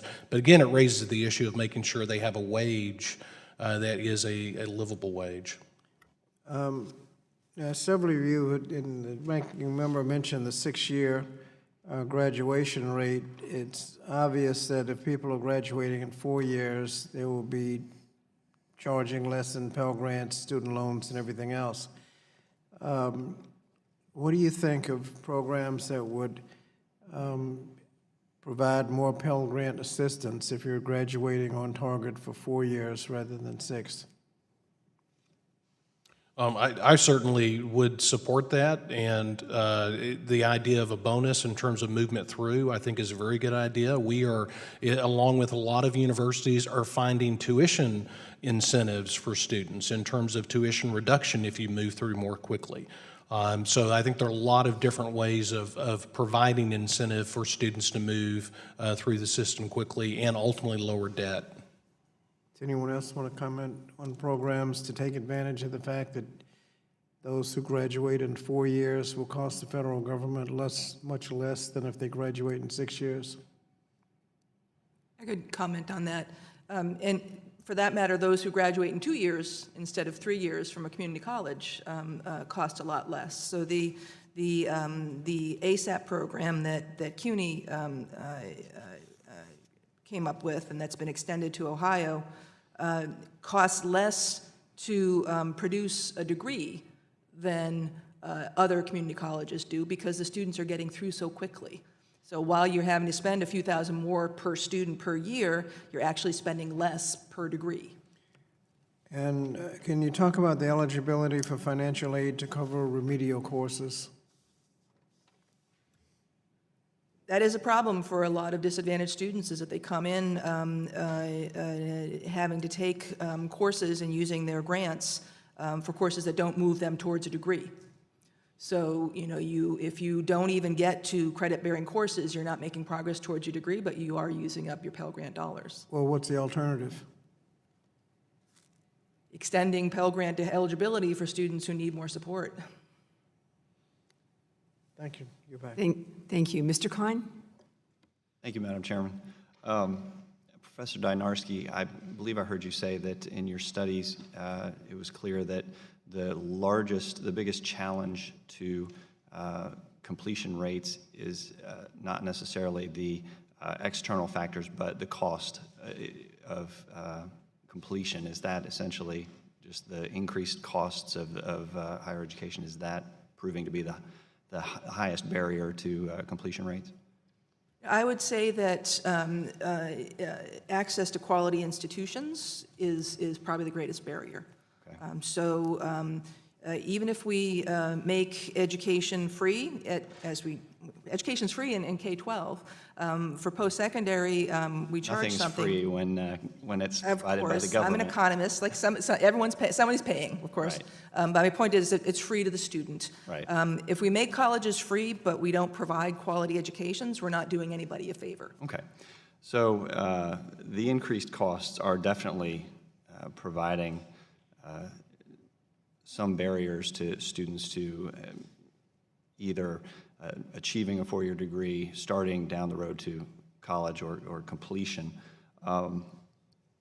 Dr. Rudd, I followed with interest your testimony about the Ventures program, the ACE program, the Finish Line, helping meet the costs of achieving that higher education. But affordability is a concern for me. Want to actually drill down a bit. Have your costs, I know your costs have increased in providing that education. Has your tuition rate, how much has it gone up over the past 5 years? This is actually the last 5-year stretch is the lowest tuition increases in our history. So we actually have an average of 1.7% per year over the last 5 years. We've had 2 years with no tuition increase over the course of the last 5 years. That's fantastic. So obviously your costs have risen. What have you done internally to address and control those costs? Well, we've got a broad, we do two things. We've got a broad-based overall efficiency and effectiveness effort that we do in terms of looking at the efficiency of what we do administratively, how we deliver what we do. But more importantly, and I think one of the things that's lost in some of the discussion is, as retention and completion improves, our overall funding level has improved. We just haven't, we have offset student cost with our improved performance. As our retention goes up, we have more tuition dollars, and as our performance goes up, our funding in the state is a performance-based funding, so our state-level support has gone up, and we have not moved that to the students. We have contained it, recognizing that affordability and financial pressure is the #1 stressor for students moving through and completing. So in terms of your administration costs, your different costs of whether it's course offerings, scaling back the course offerings, energy costs, what is your greatest stressor on in terms of cost of providing that education? Personnel cost. Probably 80% of what we do from a budget perspective are personnel costs. And certainly insurance is always an escalating cost for us. Okay. Any innovations there? Any in terms of health insurance or retirement funds, or any kind of? Are you increasing the percentage of part-time faculty that you hire? We have actually moved to try to cap the percentage of part-time faculty. We've been concerned about making sure that we continue to deliver a quality educational experience and to make sure that adjunct and part-time faculty, that we limit the number of individuals. We certainly hire more full-time teaching faculty than we have in the past. I mean, we've looked at overall workload and teaching load as a part of that as well. What about your administrative costs as a percent of your budget? Have you scaled back your administrative personnel? We have. We arguably have less administration today than we had a decade ago, maybe 15 years ago. I can certainly tell you my office is less than half the size it was 6 years ago. So we have been very thoughtful. We also have moved to try, and we're actively working on trying to calculate a good administrative index to think about how we share and discuss, particularly with our trustees and the community, about administrative cost, and we're actively exploring how best to create a metric around doing that, one that really captures it well. But we've had a strong commitment to reducing administrative costs. Thank you. Thank you, Dr. Rudd. Mr. Sablon. Yeah, thank you very much, Madam Chair. Good morning, everyone. I'm going to have questions for the records that I will submit, and if you would please respond to those in writing. I'm going to go off the guardrail here. I usually do that. And if I don't make sense, please tell me. But, you know, the fact of the matter that 4 out of 10 students who enroll in four-year colleges never graduate, that's an unfortunate. We hope to be able to improve that, I think. And more so that, students of color, the graduation rate for students of color compared to white students, I don't like using those terms, but that's what they are called. For black students, it's even worse, 64% versus 40%, for example, and for Latinos, it's 64% versus 54%. And also gaps in graduation rates are also large across family income. In his opening statement, the ranking member mentioned that maybe the idea that we should hold some of the schools accountable for student failures to graduate.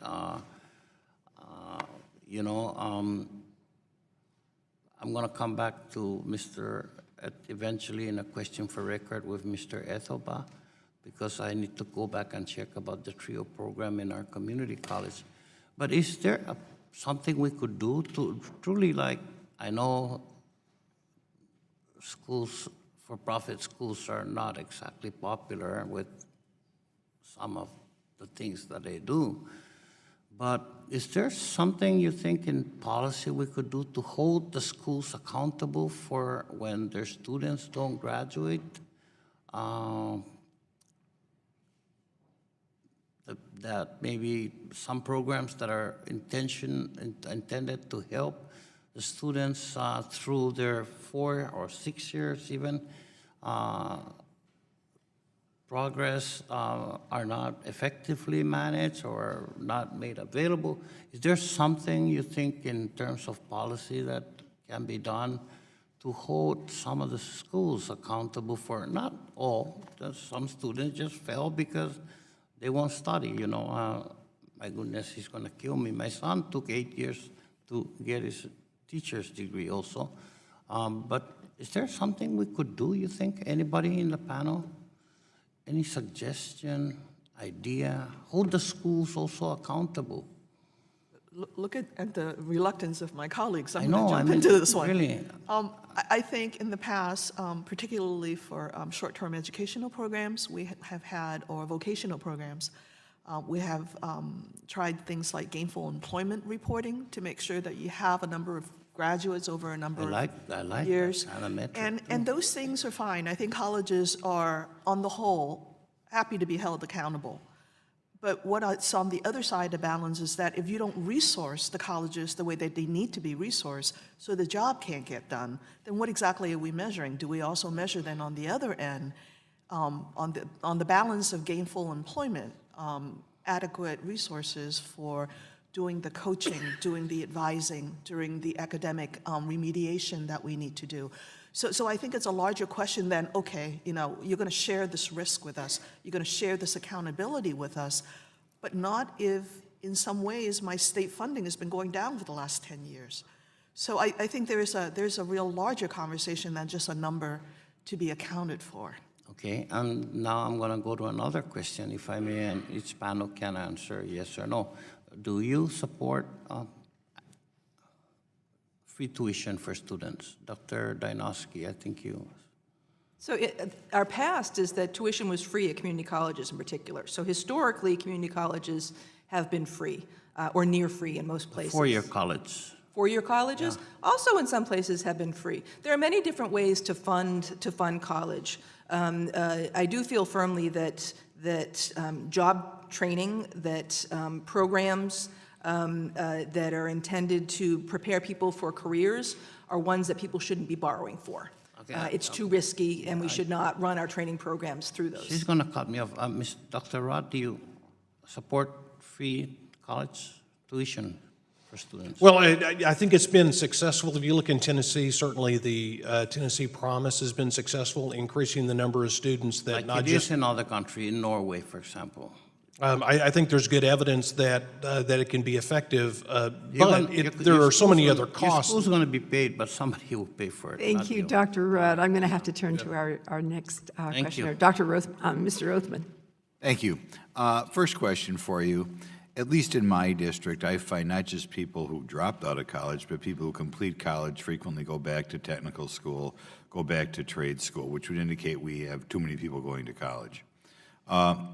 What percentage of, say, high school graduates do you think ought to go to college? Do you think that's too high today, or what would your ideal percentage be? Anyone want to take a crack? We're at 30% of people are getting a BA. And for low-income students, it's more like 10%. So we tend to live in places where lots of educated people aggregate, and so it seems like everybody has a college degree. But 30% and 10% certainly do not sound to me like too much college education. We've fallen behind a dozen countries in the world in our degree attainment. We used to lead the world. Well, I'll ask the other people here.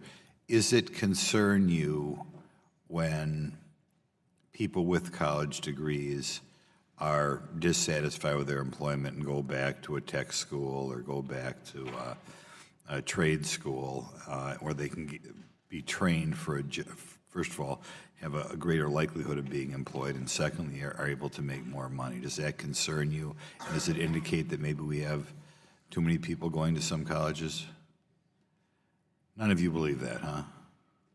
I think it's a really terrific thing for someone to have gotten a terrific education and being able to self-reflect and understand that they need additional education in something specific and career-oriented.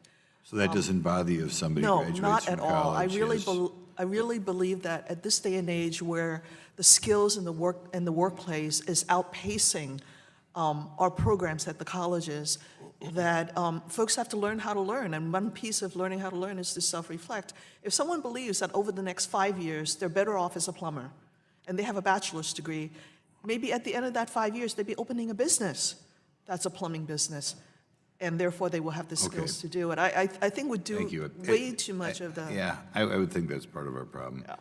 Next question I have. I know many, not all, institutions require SAT, ACT tests. Is there a correlation between how well you do on an SAT or ACT test and whether you are able to go to graduate in 5 or 6 years? Does anybody have an answer to that question? Our internal data actually suggests that your grade point average is a better indicator than the SAT or the ACT. Yeah, but the question was, we don't have a grade. You mean your grade point in high school? Your grade? Yeah, your GPA in high school is a better indicator of whether or not you're going to finish in 4, 5, or 6 years. Okay. Is the SAT or ACT, is that relevant? Is there a correlation there? There's certainly, I mean, there are levels of scores on the ACT or the SAT. Yeah, I know, but is there a correlation or not? I mean, There is a correlation between the SAT and success in college, and something that the SAT and the ACT provide us is a consistent measure across high schools that may have very different GPA standards. They tend to serve as a check on what the GPA is. okay, and do you think we could learn something from that as far as admitting people with lower ACTs, SATs? Maybe not. Maybe we can't learn anything from that. Okay, next question. We'll go back to the dual enrollment. I know that's becoming more common. Is there, we'll ask somebody on the, Dr. Ettinger or Mr. Ethelbaugh, is there a correlation between taking more dual enrollment classes and finishing in 5 or 6 years, whatever the metric is? There is. We have a way higher level of college participation in the 80s for the students who are either in dual enrollment or in early college. But the real advantage is that by the time they get out of early college and dual enrollment, they're at college level. So they're not doing developmental work in college, and therefore it speeds up the process. Do you think more dual enrollment should be encouraged then? Yes. It is something that is encouraged with our TRIO programs as well. The students that I have seen who have participated in dual enrollment through TRIO programs come into the institution at higher levels and therefore decrease their time to graduate. Okay, thank you. I'll yield the remainder of my time. Thank you. Ms. Bonamici? Thank you so much to the chair and ranking member and to all of our witnesses. First, I want to say I'm sorry Representative Stefanik left, because she asked you about reforming the federal work-study program, and I invite her and anyone here to sign on to the Opportunities for Success bill, which is a piece of legislation I introduced to do just that, including modernizing the funding, but also aligning work-study jobs with students' career interests and goals. So we know that as a nation, we need to do more to make sure that all students can access and complete a college education. And we've had a lot of conversations here about TRIO and, of course, Gear Up and the programs that are especially helping to address barriers to completion and historically underserved students, first-generation students. Thank you, Mr. Ethelbaugh, for your story and your work. I want to point out a successful program in Northwest Oregon, Future Connect. It's a comprehensive support program that provides low-income first-generation students at Portland Community College with personalized academic advising, a college success coach, which is really the mentoring piece that's so important, access to internships, an intensive summer orientation program, and need-based scholarships. And it's really been a successful model there because obviously, even though Gear Up and TRIO are great programs, there's still a lot of unmet need. So that's something that we can look at as we're seeking to address these barriers. And I'm going to follow up on the question that Mr. Takano and Ms. Jayapal asked. I just read this report, Wisconsin Hope Center, highlighting the issue of food and housing insecurity. 7 out of 10 students at two-year colleges and 6 out of 10 students at four-year colleges experience some food or housing insecurity over the course of a single year. Those are pretty staggering numbers. They found that only 20% of food insecure students received SNAP benefits. Only 7% of students who experienced homelessness received any housing assistance. And when we're talking about completion, it's really challenging to try to complete if you're hungry and you don't have a safe place to live. I know this is an issue in Oregon. I just had a roundtable conversation about it. Many of the institutions, Oregon State University, Portland Community College, Portland State University, which is an urban institute, have food pantries on campus. Mr. Ethelbaugh, you work directly, I know, with low-income first-generation students every day. What role does housing and food insecurity, what role does that play in students' lives? Oh, it plays a huge role. I mean, you just have to look at Maslow's hierarchy of needs. If your basic needs aren't met, including home, shelter, food, you can't progress upwards and think about anything else beyond how you're going to get your next meal or where you're going to live for the night. Can everybody just tell me, I want you to finish, but can everybody then just tell me, because I want to get another question, what is your campus doing to address these issues, Mr. And I was just going to mention that at the University of Utah, we have created a homeless student task force. And it's a group of individuals from varying parts of the campus that work together to ensure that we are collectively moving forward with efforts to address some of these concerns. One of the things has come up as a challenge within this group, however, is we're using federal data to determine eligibility for certain types of assistance. For example, if we're going to put someone up in our local hotel for a night or two, we do have to report that as an additional form of financial assistance. So if you have a low-income student that has already met the threshold for their cost of attendance, they basically are going into an over-award situation, which is going to penalize them for getting an additional assistance for what they actually need versus really trying to help. Thank you for pointing that out. Dr. Ettinger, what is your campus doing about food insecurity and homelessness? We've established a single stop office, which is an emergency office where all students can come, so they know when to come.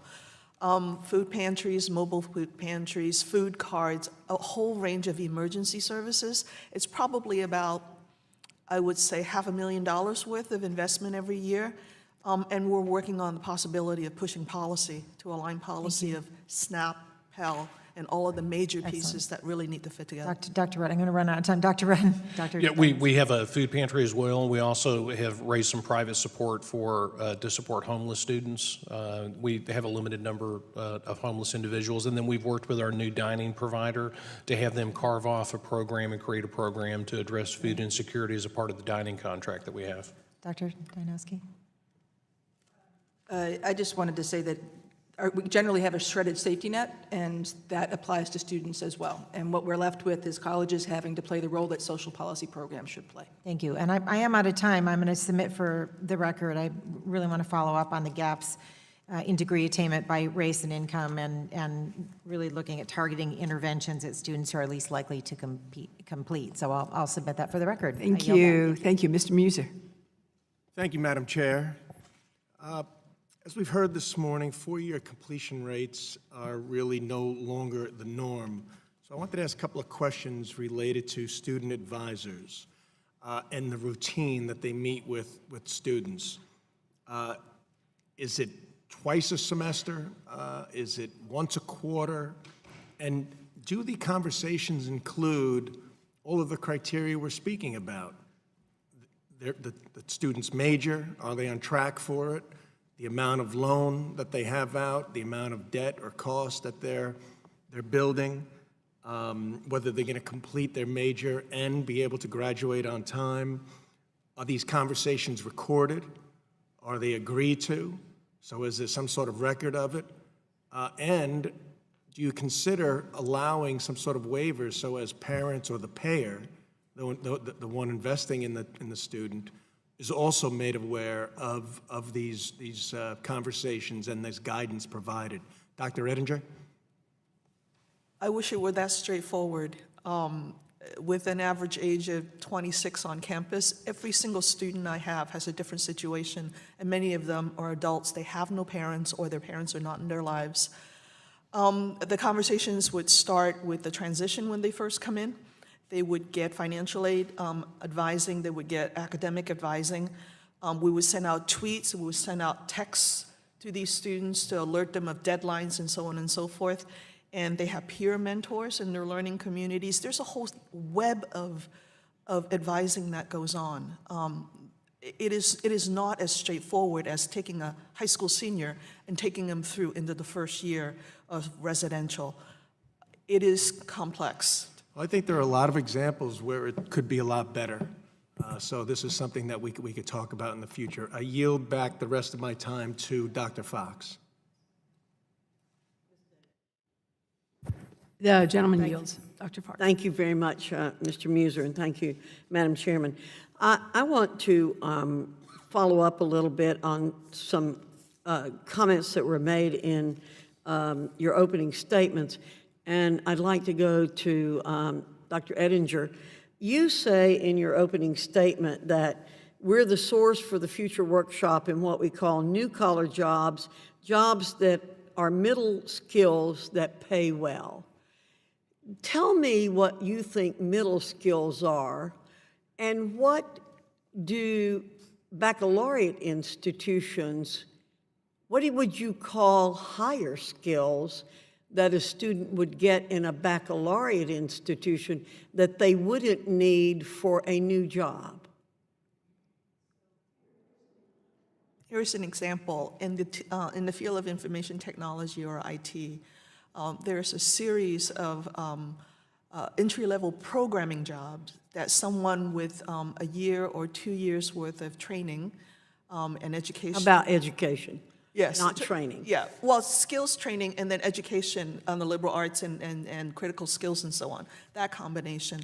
Once they are able to get that particular credential, they can enter that workforce. Now, if they want to advance to be a systems administrator and so on, they will need a bachelor's degree. But it is a beginning, and it pays well. And those jobs didn't exist, let's say, 5-10 years ago. Okay. Well, sometime I'd like to pursue with you, maybe privately, what you think that they're getting in that baccalaureate degree that provides them what they need, other than the degree itself.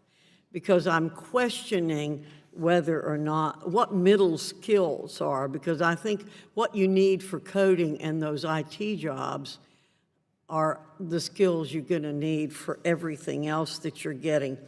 I also want to ask each of you to answer a question for me, and I'll come back to in my comments later. Dr. Dynarski, you said that for-profit schools should innovate, they should be held accountable, and there should be oversight in a robust manner. Do you not believe all post-secondary institutions should be doing that? Just answer me yes or no, each one of you. Start with Dr. Dynarski. Should they innovate? Should they be held accountable? And should they have oversight? Yes. Yes. Yes.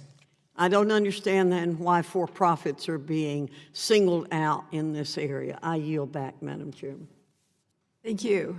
Ms. Adams. Thank you very much, Chairwoman Davis and Ranking Member Smucker. Thank you to the individuals who are here to testify today. It's clear from the testimony that many of the biggest challenges faced by today's college students are related to poverty, housing, food insecurity, long hours, and sudden financial emergencies. But I wonder if institutions sometimes establish policies and practices that can create unintended barriers that make it really confusing for students, particularly first-generation students. Mr. Ethelbach, can you tell us a little bit about the logistical and bureaucratic barriers that are faced by low-income first-generation students? Definitely. An example that I tend to see quite a bit, especially as we enter into the summer area, is the hold your spot fee that's required by institutions. The individual has to pay a fee in order to indicate they're going to be enrolling in the fall. What I've started to see with a lot of our students is an increased number of our applications for financial aid have been stopped for verification. And so oftentimes the verification takes about 6 to 8 weeks. By the time they're flagged to have to pay this enrollment deposit, and then the time it takes to actually verify to that so that they can get that waiver, get that fee waived, the time that takes in between that, they're losing valuable time in order to meet with an advisor, to get their classes structured, to really be able to become a student before the actual semester starts. And it's a big barrier in terms of getting our low-income students into the door. Thank you. I spent 40 years on the campus of Bennett College in Greensboro and know very well the many obstacles that students face. So, Dr. Rudd, Dr. Ettinger, what steps have you taken at your campuses to make higher education easier to navigate? Well, I think we've, for students who, certainly first-generation students and students who haven't been on a college campus, we've created a broad array of support programs that help educate them about the navigation of a campus and about how you get around a campus and how you deal with the realities of campus, from the bursar to all the way to my office. And I think for students outside of the first generations, we've tried to simplify the process as much as we can and make things accessible to students. And that means, if that means digital access, we try to do that as well. So I think simplifying it, making it accessible is critical, but for first generation students, they're gonna require some direct face-to-face mentorship as a part of that, and we've created a broad array of programs around that. Dr. Ettinger? I think the first is a sense of place, knowing where to go and not having to sort of wander around the campus looking for emergency services or financial services. So Single Stop and Student Central are the two spots that we found for students to gather. The other is a sense of process.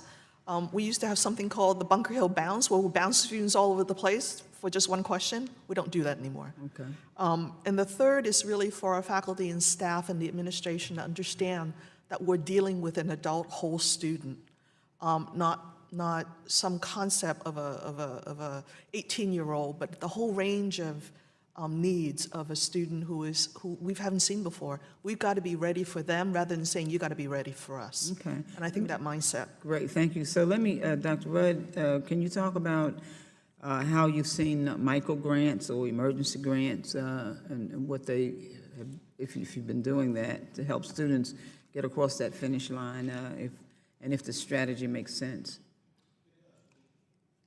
We created an emergency grant program, and part of the reason we did that is we saw a significant number of students who would stop out based on very small amounts of money, $200-300 from spring to summer or fall to spring. So we did create a micro grant program that has been heavily utilized, and it naturally, as you might imagine, has had disproportionate impact on the retention rates and completion rates of the most vulnerable students that we have. Great, thank you very much. Dr. Ettinger, did you want to? Yeah, the same. Okay. Absolutely the same. Very good. Thank you all very much, Madam Chair. I yield back. Thank you. Mr. Watkins. Thank you, Madam Chair. I had the privilege to meet several TRIO students from my home state of Kansas recently, and they were all first-time college students, and it was real inspiring. These includes University of Kansas, Kansas State University, Haskell Indian Nations University, and several others. And they really blew me away as to how much they care and they value their education. Since the inception of the Higher Education Act of 1965, Congress has focused on increasing the success of disadvantaged students, thank goodness. This hearing today is certainly timely as we consider reauthorizing the HEA. We look to reviewing strategies that work. Mr. Ethelball, as the director of University of Utah's TRIO program, how frequently do you review the best practices or the standards? What kind of standard metrics do you use to gauge progress? We've been on an effort to really join with our Office of Institutional Analysis at the University of Utah to really track our efforts as they relate to other students who are not participating in our programs. So the same types of services, advising, financial aid, as well as completion rates. We've really started to look at that data a lot more closely to understand what it is that we're doing right, that we can replicate, and what we can improve upon. And so a couple of things that have come with that is the need to really reassess how we're providing our tutoring program, for example. We were providing the traditional types of tutoring components that we've always done, but our students are working more. They're not on campus as much. So we've had to be innovative this past year, and we introduced an online tutoring platform. We've assessed that to see how it's impacted the grades that the students are getting in the courses that they were taking the tutoring for, and it's had a very positive impact. And the students themselves have said that the introduction of this has allowed them to just do tutoring as soon as they get home from work at 10:30 at night, so that they don't have to come back to campus to be able to be successful. So this is a small example of some of the things that we're really trying to do to improve our services. Great. Thank you, Mr. Ethelball. Thank you to the panel. And I yield my time, Madam Chairwoman. Thank you. Mr. Trump. Thank you, Madam Chairman Davis and Ranking Member Smucker and the witnesses for being here today. Dr. Dynarski, at the end of the questioning, Ranking Member Fox posed a question rhetorically as to why members on our side of the aisle continue to single out for-profit schools as a sector in higher ed in need of increased accountability and oversight. Could you shed some light on why that sector has received increased focus of concern? Yes, so the for-profit sector has the lowest graduation rates, as we indicated. More concerningly, however, students who go to these colleges get no financial benefit from it at all. Stephanie Cellini and Nicholas Turner showed using the universe of data on earnings for for-profit students that they made no more coming out of college than they made coming in. This is in distinct contrast to the evidence from four-year colleges and from community colleges, where we consistently find that there is financial benefit, that there are earnings returns to taking even just a few credits of college.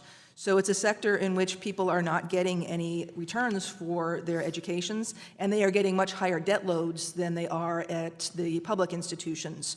And what the result has been is that for students coming out of these schools with low earnings and high debt, we see enormous defaults and financial distress. As a sector, it's performing far worse than the other sectors.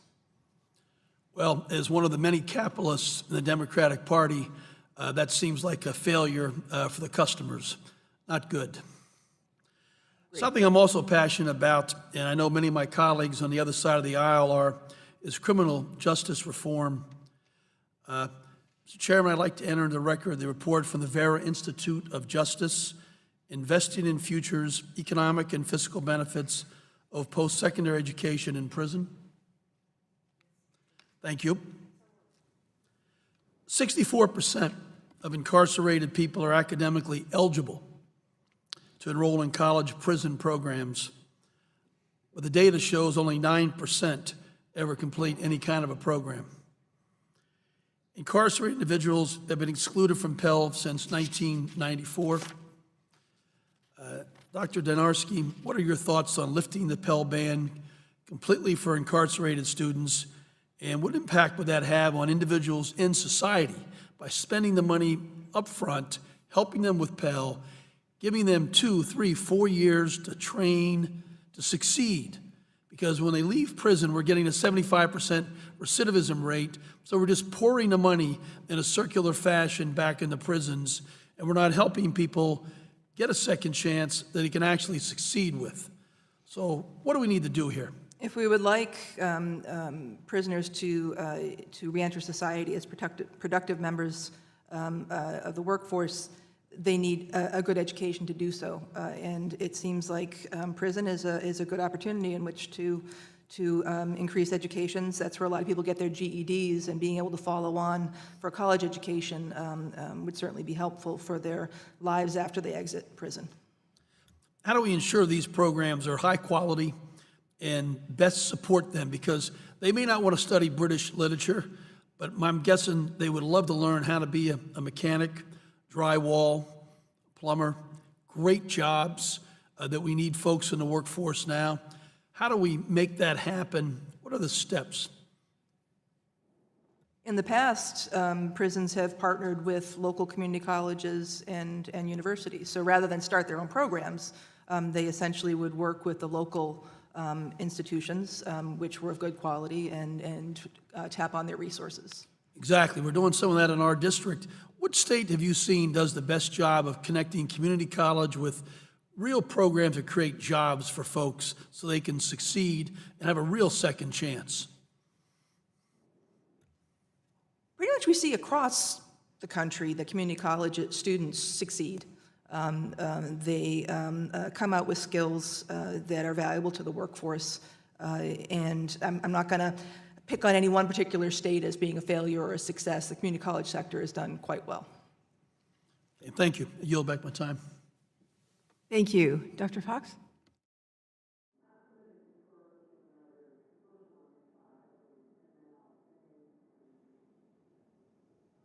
Lee.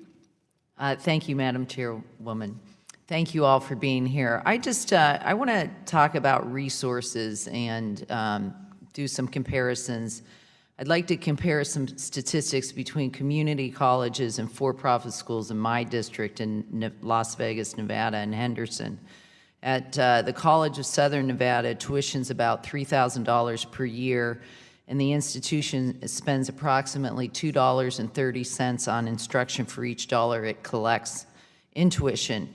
At a sample for-profit school in my district, the average annual tuition is $9,000, and anywhere between 20 and 50 cents per dollar collected is spent on tuition. And the schools that attempt to do the most for our students, especially students historically underserved by four-year colleges and at the lowest cost to taxpayers, are often our community college. Yet we know that community college gets the least amount of federal support or support from federal aid programs. I'd like to also look at the prevalence of default among those attending for-profit rather than community colleges. According to Brookings, 73% of students who attend for-profits had to borrow to attend, and they had an average of about $5,400 in federal loans. Compare that to 19% of students who attend community colleges, averaging approximately $900 in federal loans. And then, according to the Department of Education, students who attend for-profits are more likely to default on their loans at 16% than those attending community colleges and public four-year institutions at 10% or private nonprofits at 7%. It's clear we have a system in which federal dollars are not being channeled to institutions like community colleges that are well situated to help those students that are vying for greater academic and social mobility. And given the outcomes that we've seen with for-profit institutions in terms of costs, completion, student debt levels, and closures, I wonder how federal dollars that are currently flowing to these schools, whether indirectly, could be spent on our under-resourced schools like community colleges so that they have the funding to support the success of our most at-risk students. Dr. Dr. Dynarski, do you think that students who attend for-profit schools would be better served if they had the option of attending affordable but well-funded public institutions such as community colleges? And what do you believe is the best use of federal dollars? The evidence we have from California in particular is that when community colleges are not well-funded, that's when students turn to the for-profit colleges. So there is a direct link here. The same types of students attend for-profits, and it's the same set of students moving back and forth. And it's a set of students for whom college is a risky bet. Right? So we know that on average, college pays off, but for disadvantaged students, students that come in with weak preparation, it's particularly risky.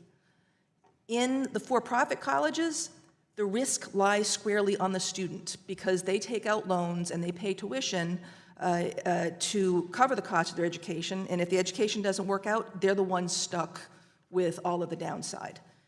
Community colleges, the schools, the public essentially are taking on the risk of that bet for those students, and it is a safer place for them to be. The amount of money that's spent on instruction per dollar of revenue is also, as you pointed out, much higher at the community colleges. In the for-profits, a lot of that money is going into advertising and into profits. Great, thank you. I'm going to turn I'm going to turn towards accountability. During our last hearing, we addressed these issues, and we heard that most states subject for-profit institutions to lower levels of oversight than public institutions. And I think this is especially important when we look at outcomes. Specifically, you mentioned that 35% of those who enter for-profit four-year colleges will earn a degree in 6 years compared to 65% at four-year public four-year colleges and 76% respectively at nonprofit four-year colleges. Given that information in your research, what do you think is the right approach on for-profit institutions, and does this include better accreditation standards? So accreditation is common across all of these institutions. The public institutions have the added oversight of the governments that are running them, right? The for-profits don't have that. And I think that is the reason that this sector in particular needs greater oversight. Thank you very much. I yield. Thank you. Dr. Fox. Already? Go to, okay. No? Being weird. According to the rule in questioning of witnesses, my colleague, chairs will take into consideration the ratio of the majority to minority party members present and shall establish the order of recognition. So I think according to the rules, it's... Pardon me? Yeah, see, the difficulty is that she's not on the subcommittee, so we need to have you go forward. Thank you. Thank you.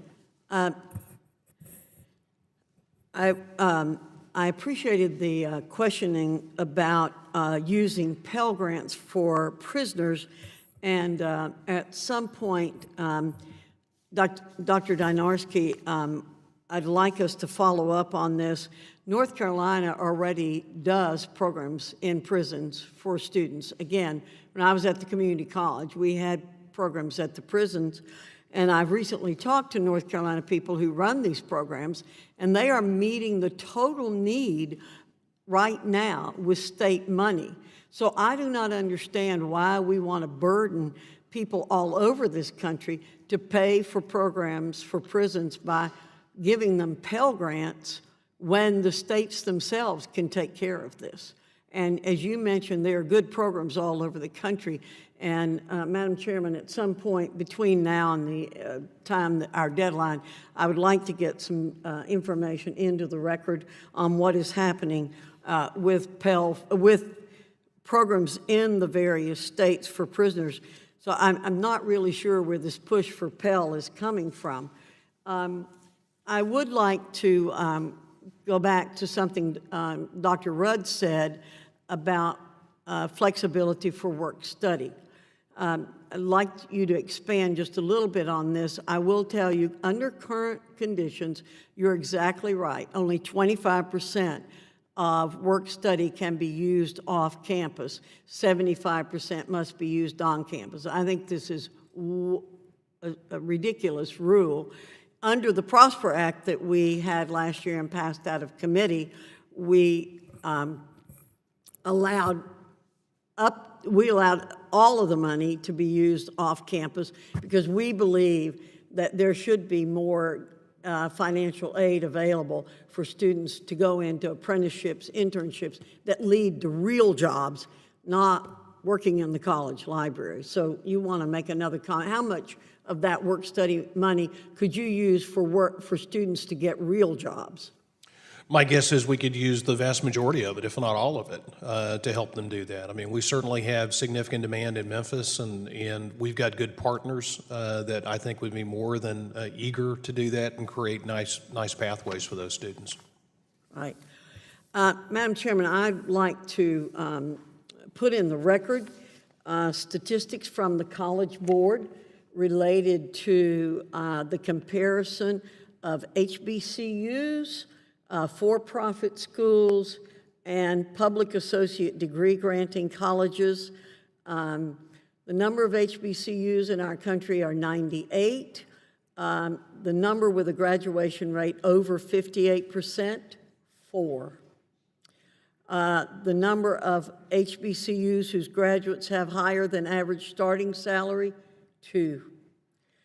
The number of for-profit schools, 817. The graduation rate over 58%. The national average is 260. And by the way, that includes Platt College in Representative Davis's district, Brightwood College in Representative Takano's district, Herzing University in Representative Omar's district. About 32% of for-profit schools on College Scoreboard outperform the national graduate rate average. Number of for-profits whose graduates have a higher than average starting salary, 29, which is a higher percentage than both two-year and HBCUs. The number of two-year community colleges, 1,268, graduation rate over 58%, the national average, 52. Will the gentlelady yield for a question? As soon as I complete. About 4% of public associate degree granting institutions on College Scoreboard performed above the national average. The number of community colleges whose graduates have a higher than average starting salary, 55. That's 55 out of 1,268. And thank you. There is nobody who's a greater advocate of community colleges than I am, and I believe that community colleges can do better. But we need to be treating all sectors equally, all of them. We should have accountability for all sectors of education because the taxpayers are paying one way or another for what passes as education in these institutions. Yes, ma'am. Thank you.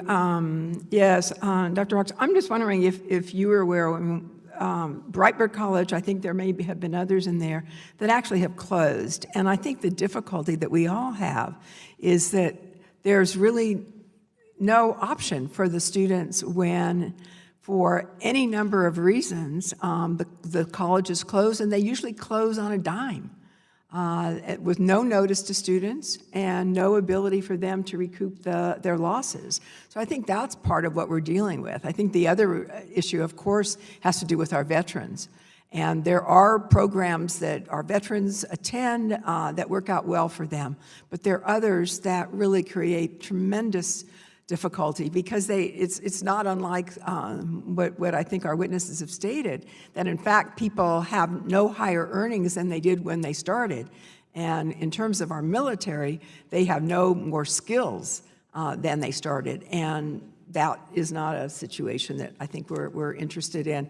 But it's an ongoing conversation, and we certainly hope to engage in that, and I think you've all presented some good information. I want to turn now to Ms. Wild, who is on the Education Committee, of course, but not on the subcommittee. So she goes last. Thank you very much, Madam Chairwoman. I'm very happy that we're having this hearing today, and I came over, even though I'm not on the subcommittee, because of my extreme interest in this subject.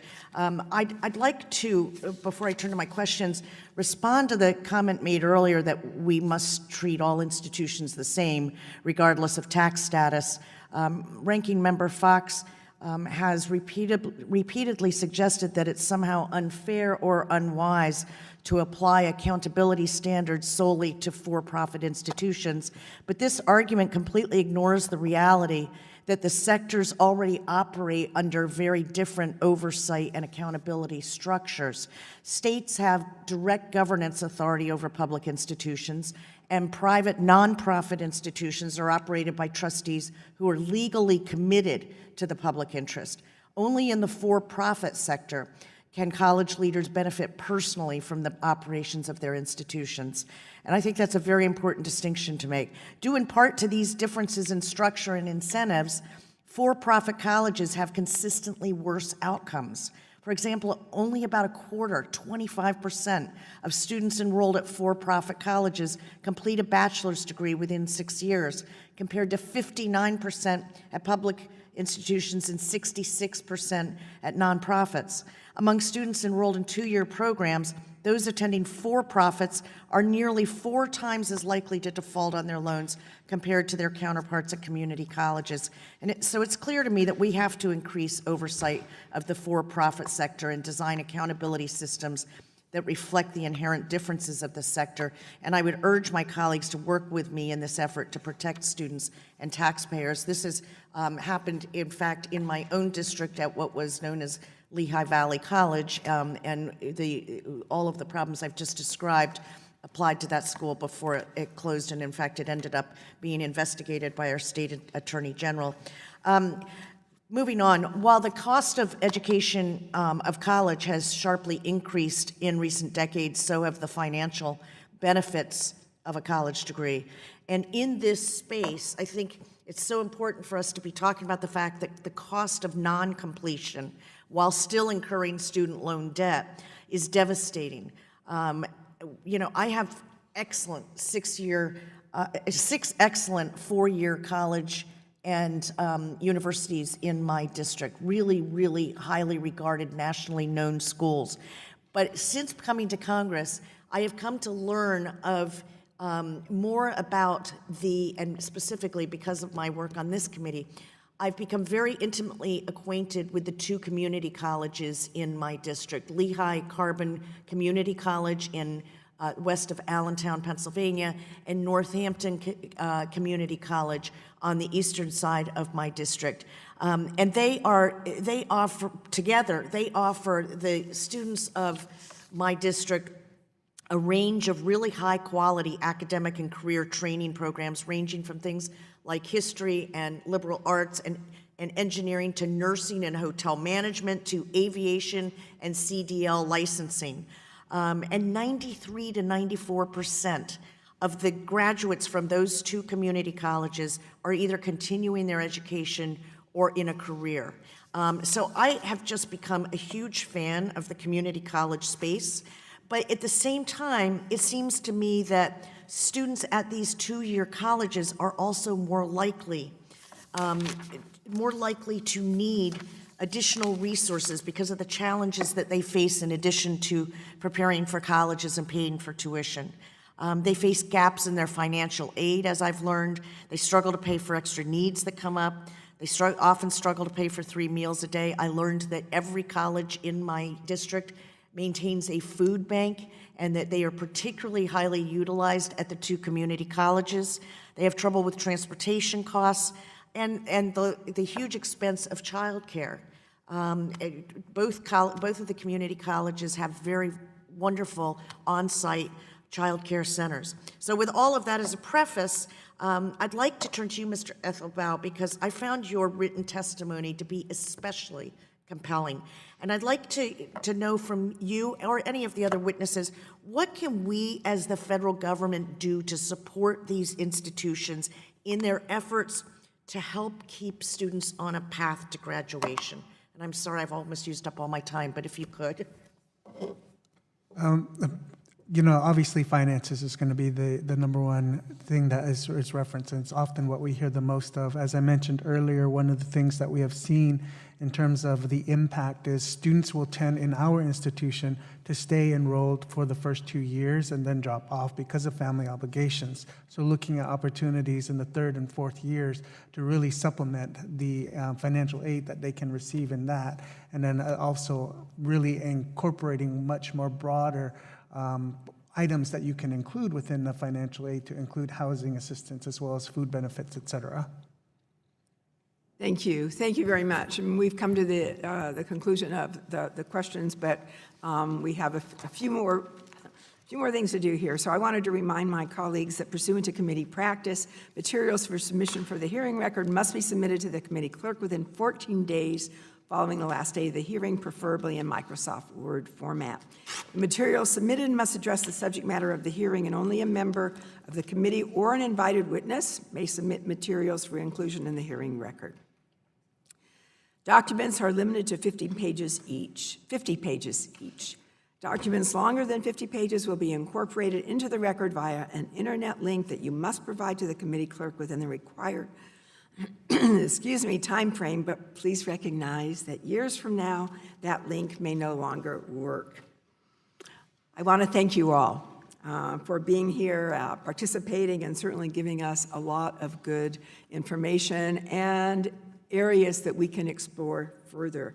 What we heard is certainly very valuable. Members of the committee may have some additional questions for you, and we ask the witnesses to please respond to those questions in writing. The hearing record will be held open for 14 days in order to receive those responses. And I want to remind my colleagues that pursuant to committee practice, witness questions for the hearing record must be submitted to the majority committee staff or committee clerk within 7 days, and the questions submitted must address the subject matter of the hearing. And it's now my pleasure to recognize the distinguished ranking member for his closing statement. Thank you, Madam Chair, and I'd like to thank the witnesses for being here as well, and would now like to yield my time for closing statement to the ranking member of the full committee, Dr. Fox. Thank you, Mr. Smucker. One of the things I'm proud of is that we as a committee have really begun to talk about skills education in conjunction with what has traditionally been called higher education, or as I prefer to call it, post-secondary education, because I think a lot of us agree that the higher order skills aren't being taught anymore.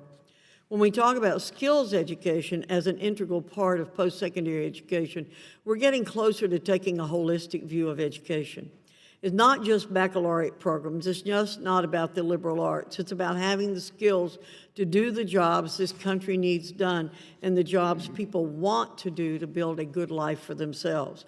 I think we need to be a little more mindful when we talk about skills that we don't ignore the value of life skills. Let's talk about the traditional student for just a moment.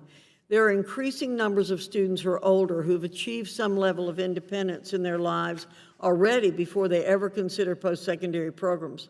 But for just a moment, let's consider the 18-year-old freshman. I've counseled many in my day as an instructor, an advisor, and administrator. For many college freshmen, going into the post-secondary program they've chosen is their first taste of independence. I think we need to be extremely careful about limiting their exposure to the tough decisions an independent citizen has to make. Everyone here has heard me say this before, but it's worth repeating because it directly relates to what we're talking about today.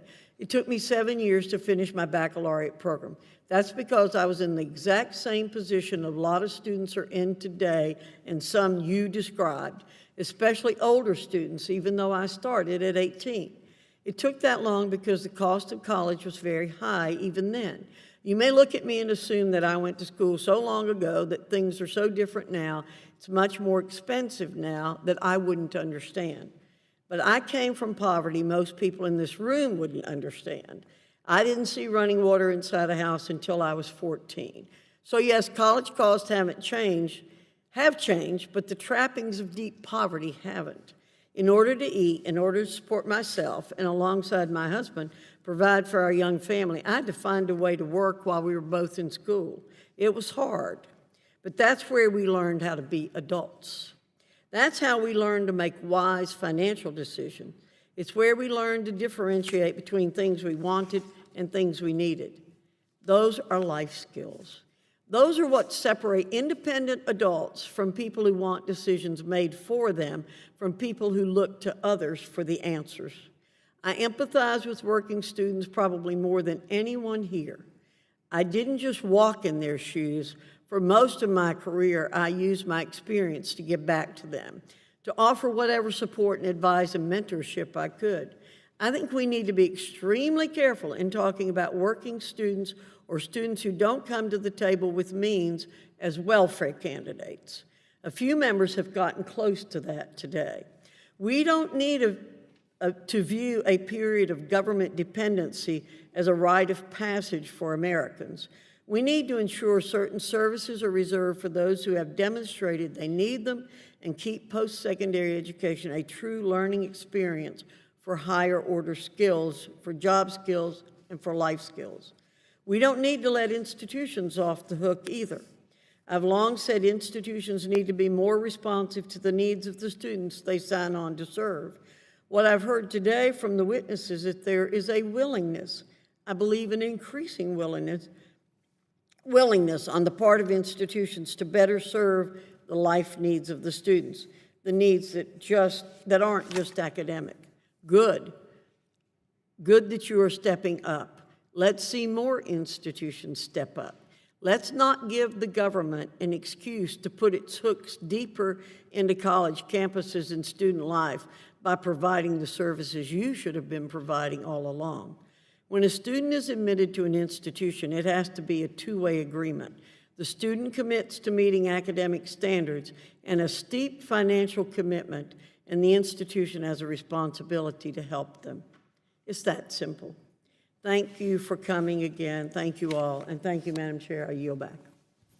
I thank you very much. And again, thank you to the witnesses. I'll now recognize myself for the purpose of making a closing statement. And I want to acknowledge the ranking chair and my good friend, Virginia Fox, because I think we have worked hard on this committee to broaden what the public, what our students, what we see as higher education. And the fact that when people move on, whether it's through apprenticeship programs or through college programs, through university programs, they're all participating in that. And the payoff for our country is great. And that's what I think we've been trying to focus on, that it's important that we make sure that people complete, because when they do that, we all win. And when that doesn't happen, we know that the consequences can be great, not just for the individual, but for the generations of that individual's family and our community as a whole. The reality is that it is difficult for young people to complete college. All students, work hard at that, and depending upon whether they're non-traditional students or not. But we gain so much more when we're able to help support those students, psychosocial wraparound services, if you will, because when they complete, the payoff, as I've said earlier, is so much greater. It's great that everybody, if we had everybody completing, but I think that's what really is at the heart of this discussion. So it's not so much about government services as much as providing the structure and providing the mentors. When you have people that are in your court and they are going to make sure you're succeeding, it makes a big difference than if you're alone. Too many of our students are alone at a very, very difficult time. And that's what I think we work to do, and that's why Pell Grants are important. Without those Pell Grants, students could not be successful. But on the other hand, those other services have to be there for those students who need them. Fortunately, they all don't. But I can assure you, just like Mr. Ethelbaugh here, that you've been able to give back as a result of the support that you received. And there's no way of calculating that benefit to our community. So I'm going to thank all of you for being here today. We have to make certain that college is affordable, access is there, but then making sure that people are able to complete. We have to work together to ensure that our higher education system supports students through graduation so they can enjoy the life-changing benefits of a college degree. And that goes as well for other programs that they access in the course of their entire life and how they are learning. I want to ask unanimous consent to enter into the record the following letters on ways to improve college completion. A letter from Suzanne Ortega, President of the Council of Graduate Schools, and a letter from Chancellor Eloy Ortiz Oakley, Chancellor of the California Community College. If there's no further business, the committee stands adjourned. Thank you again.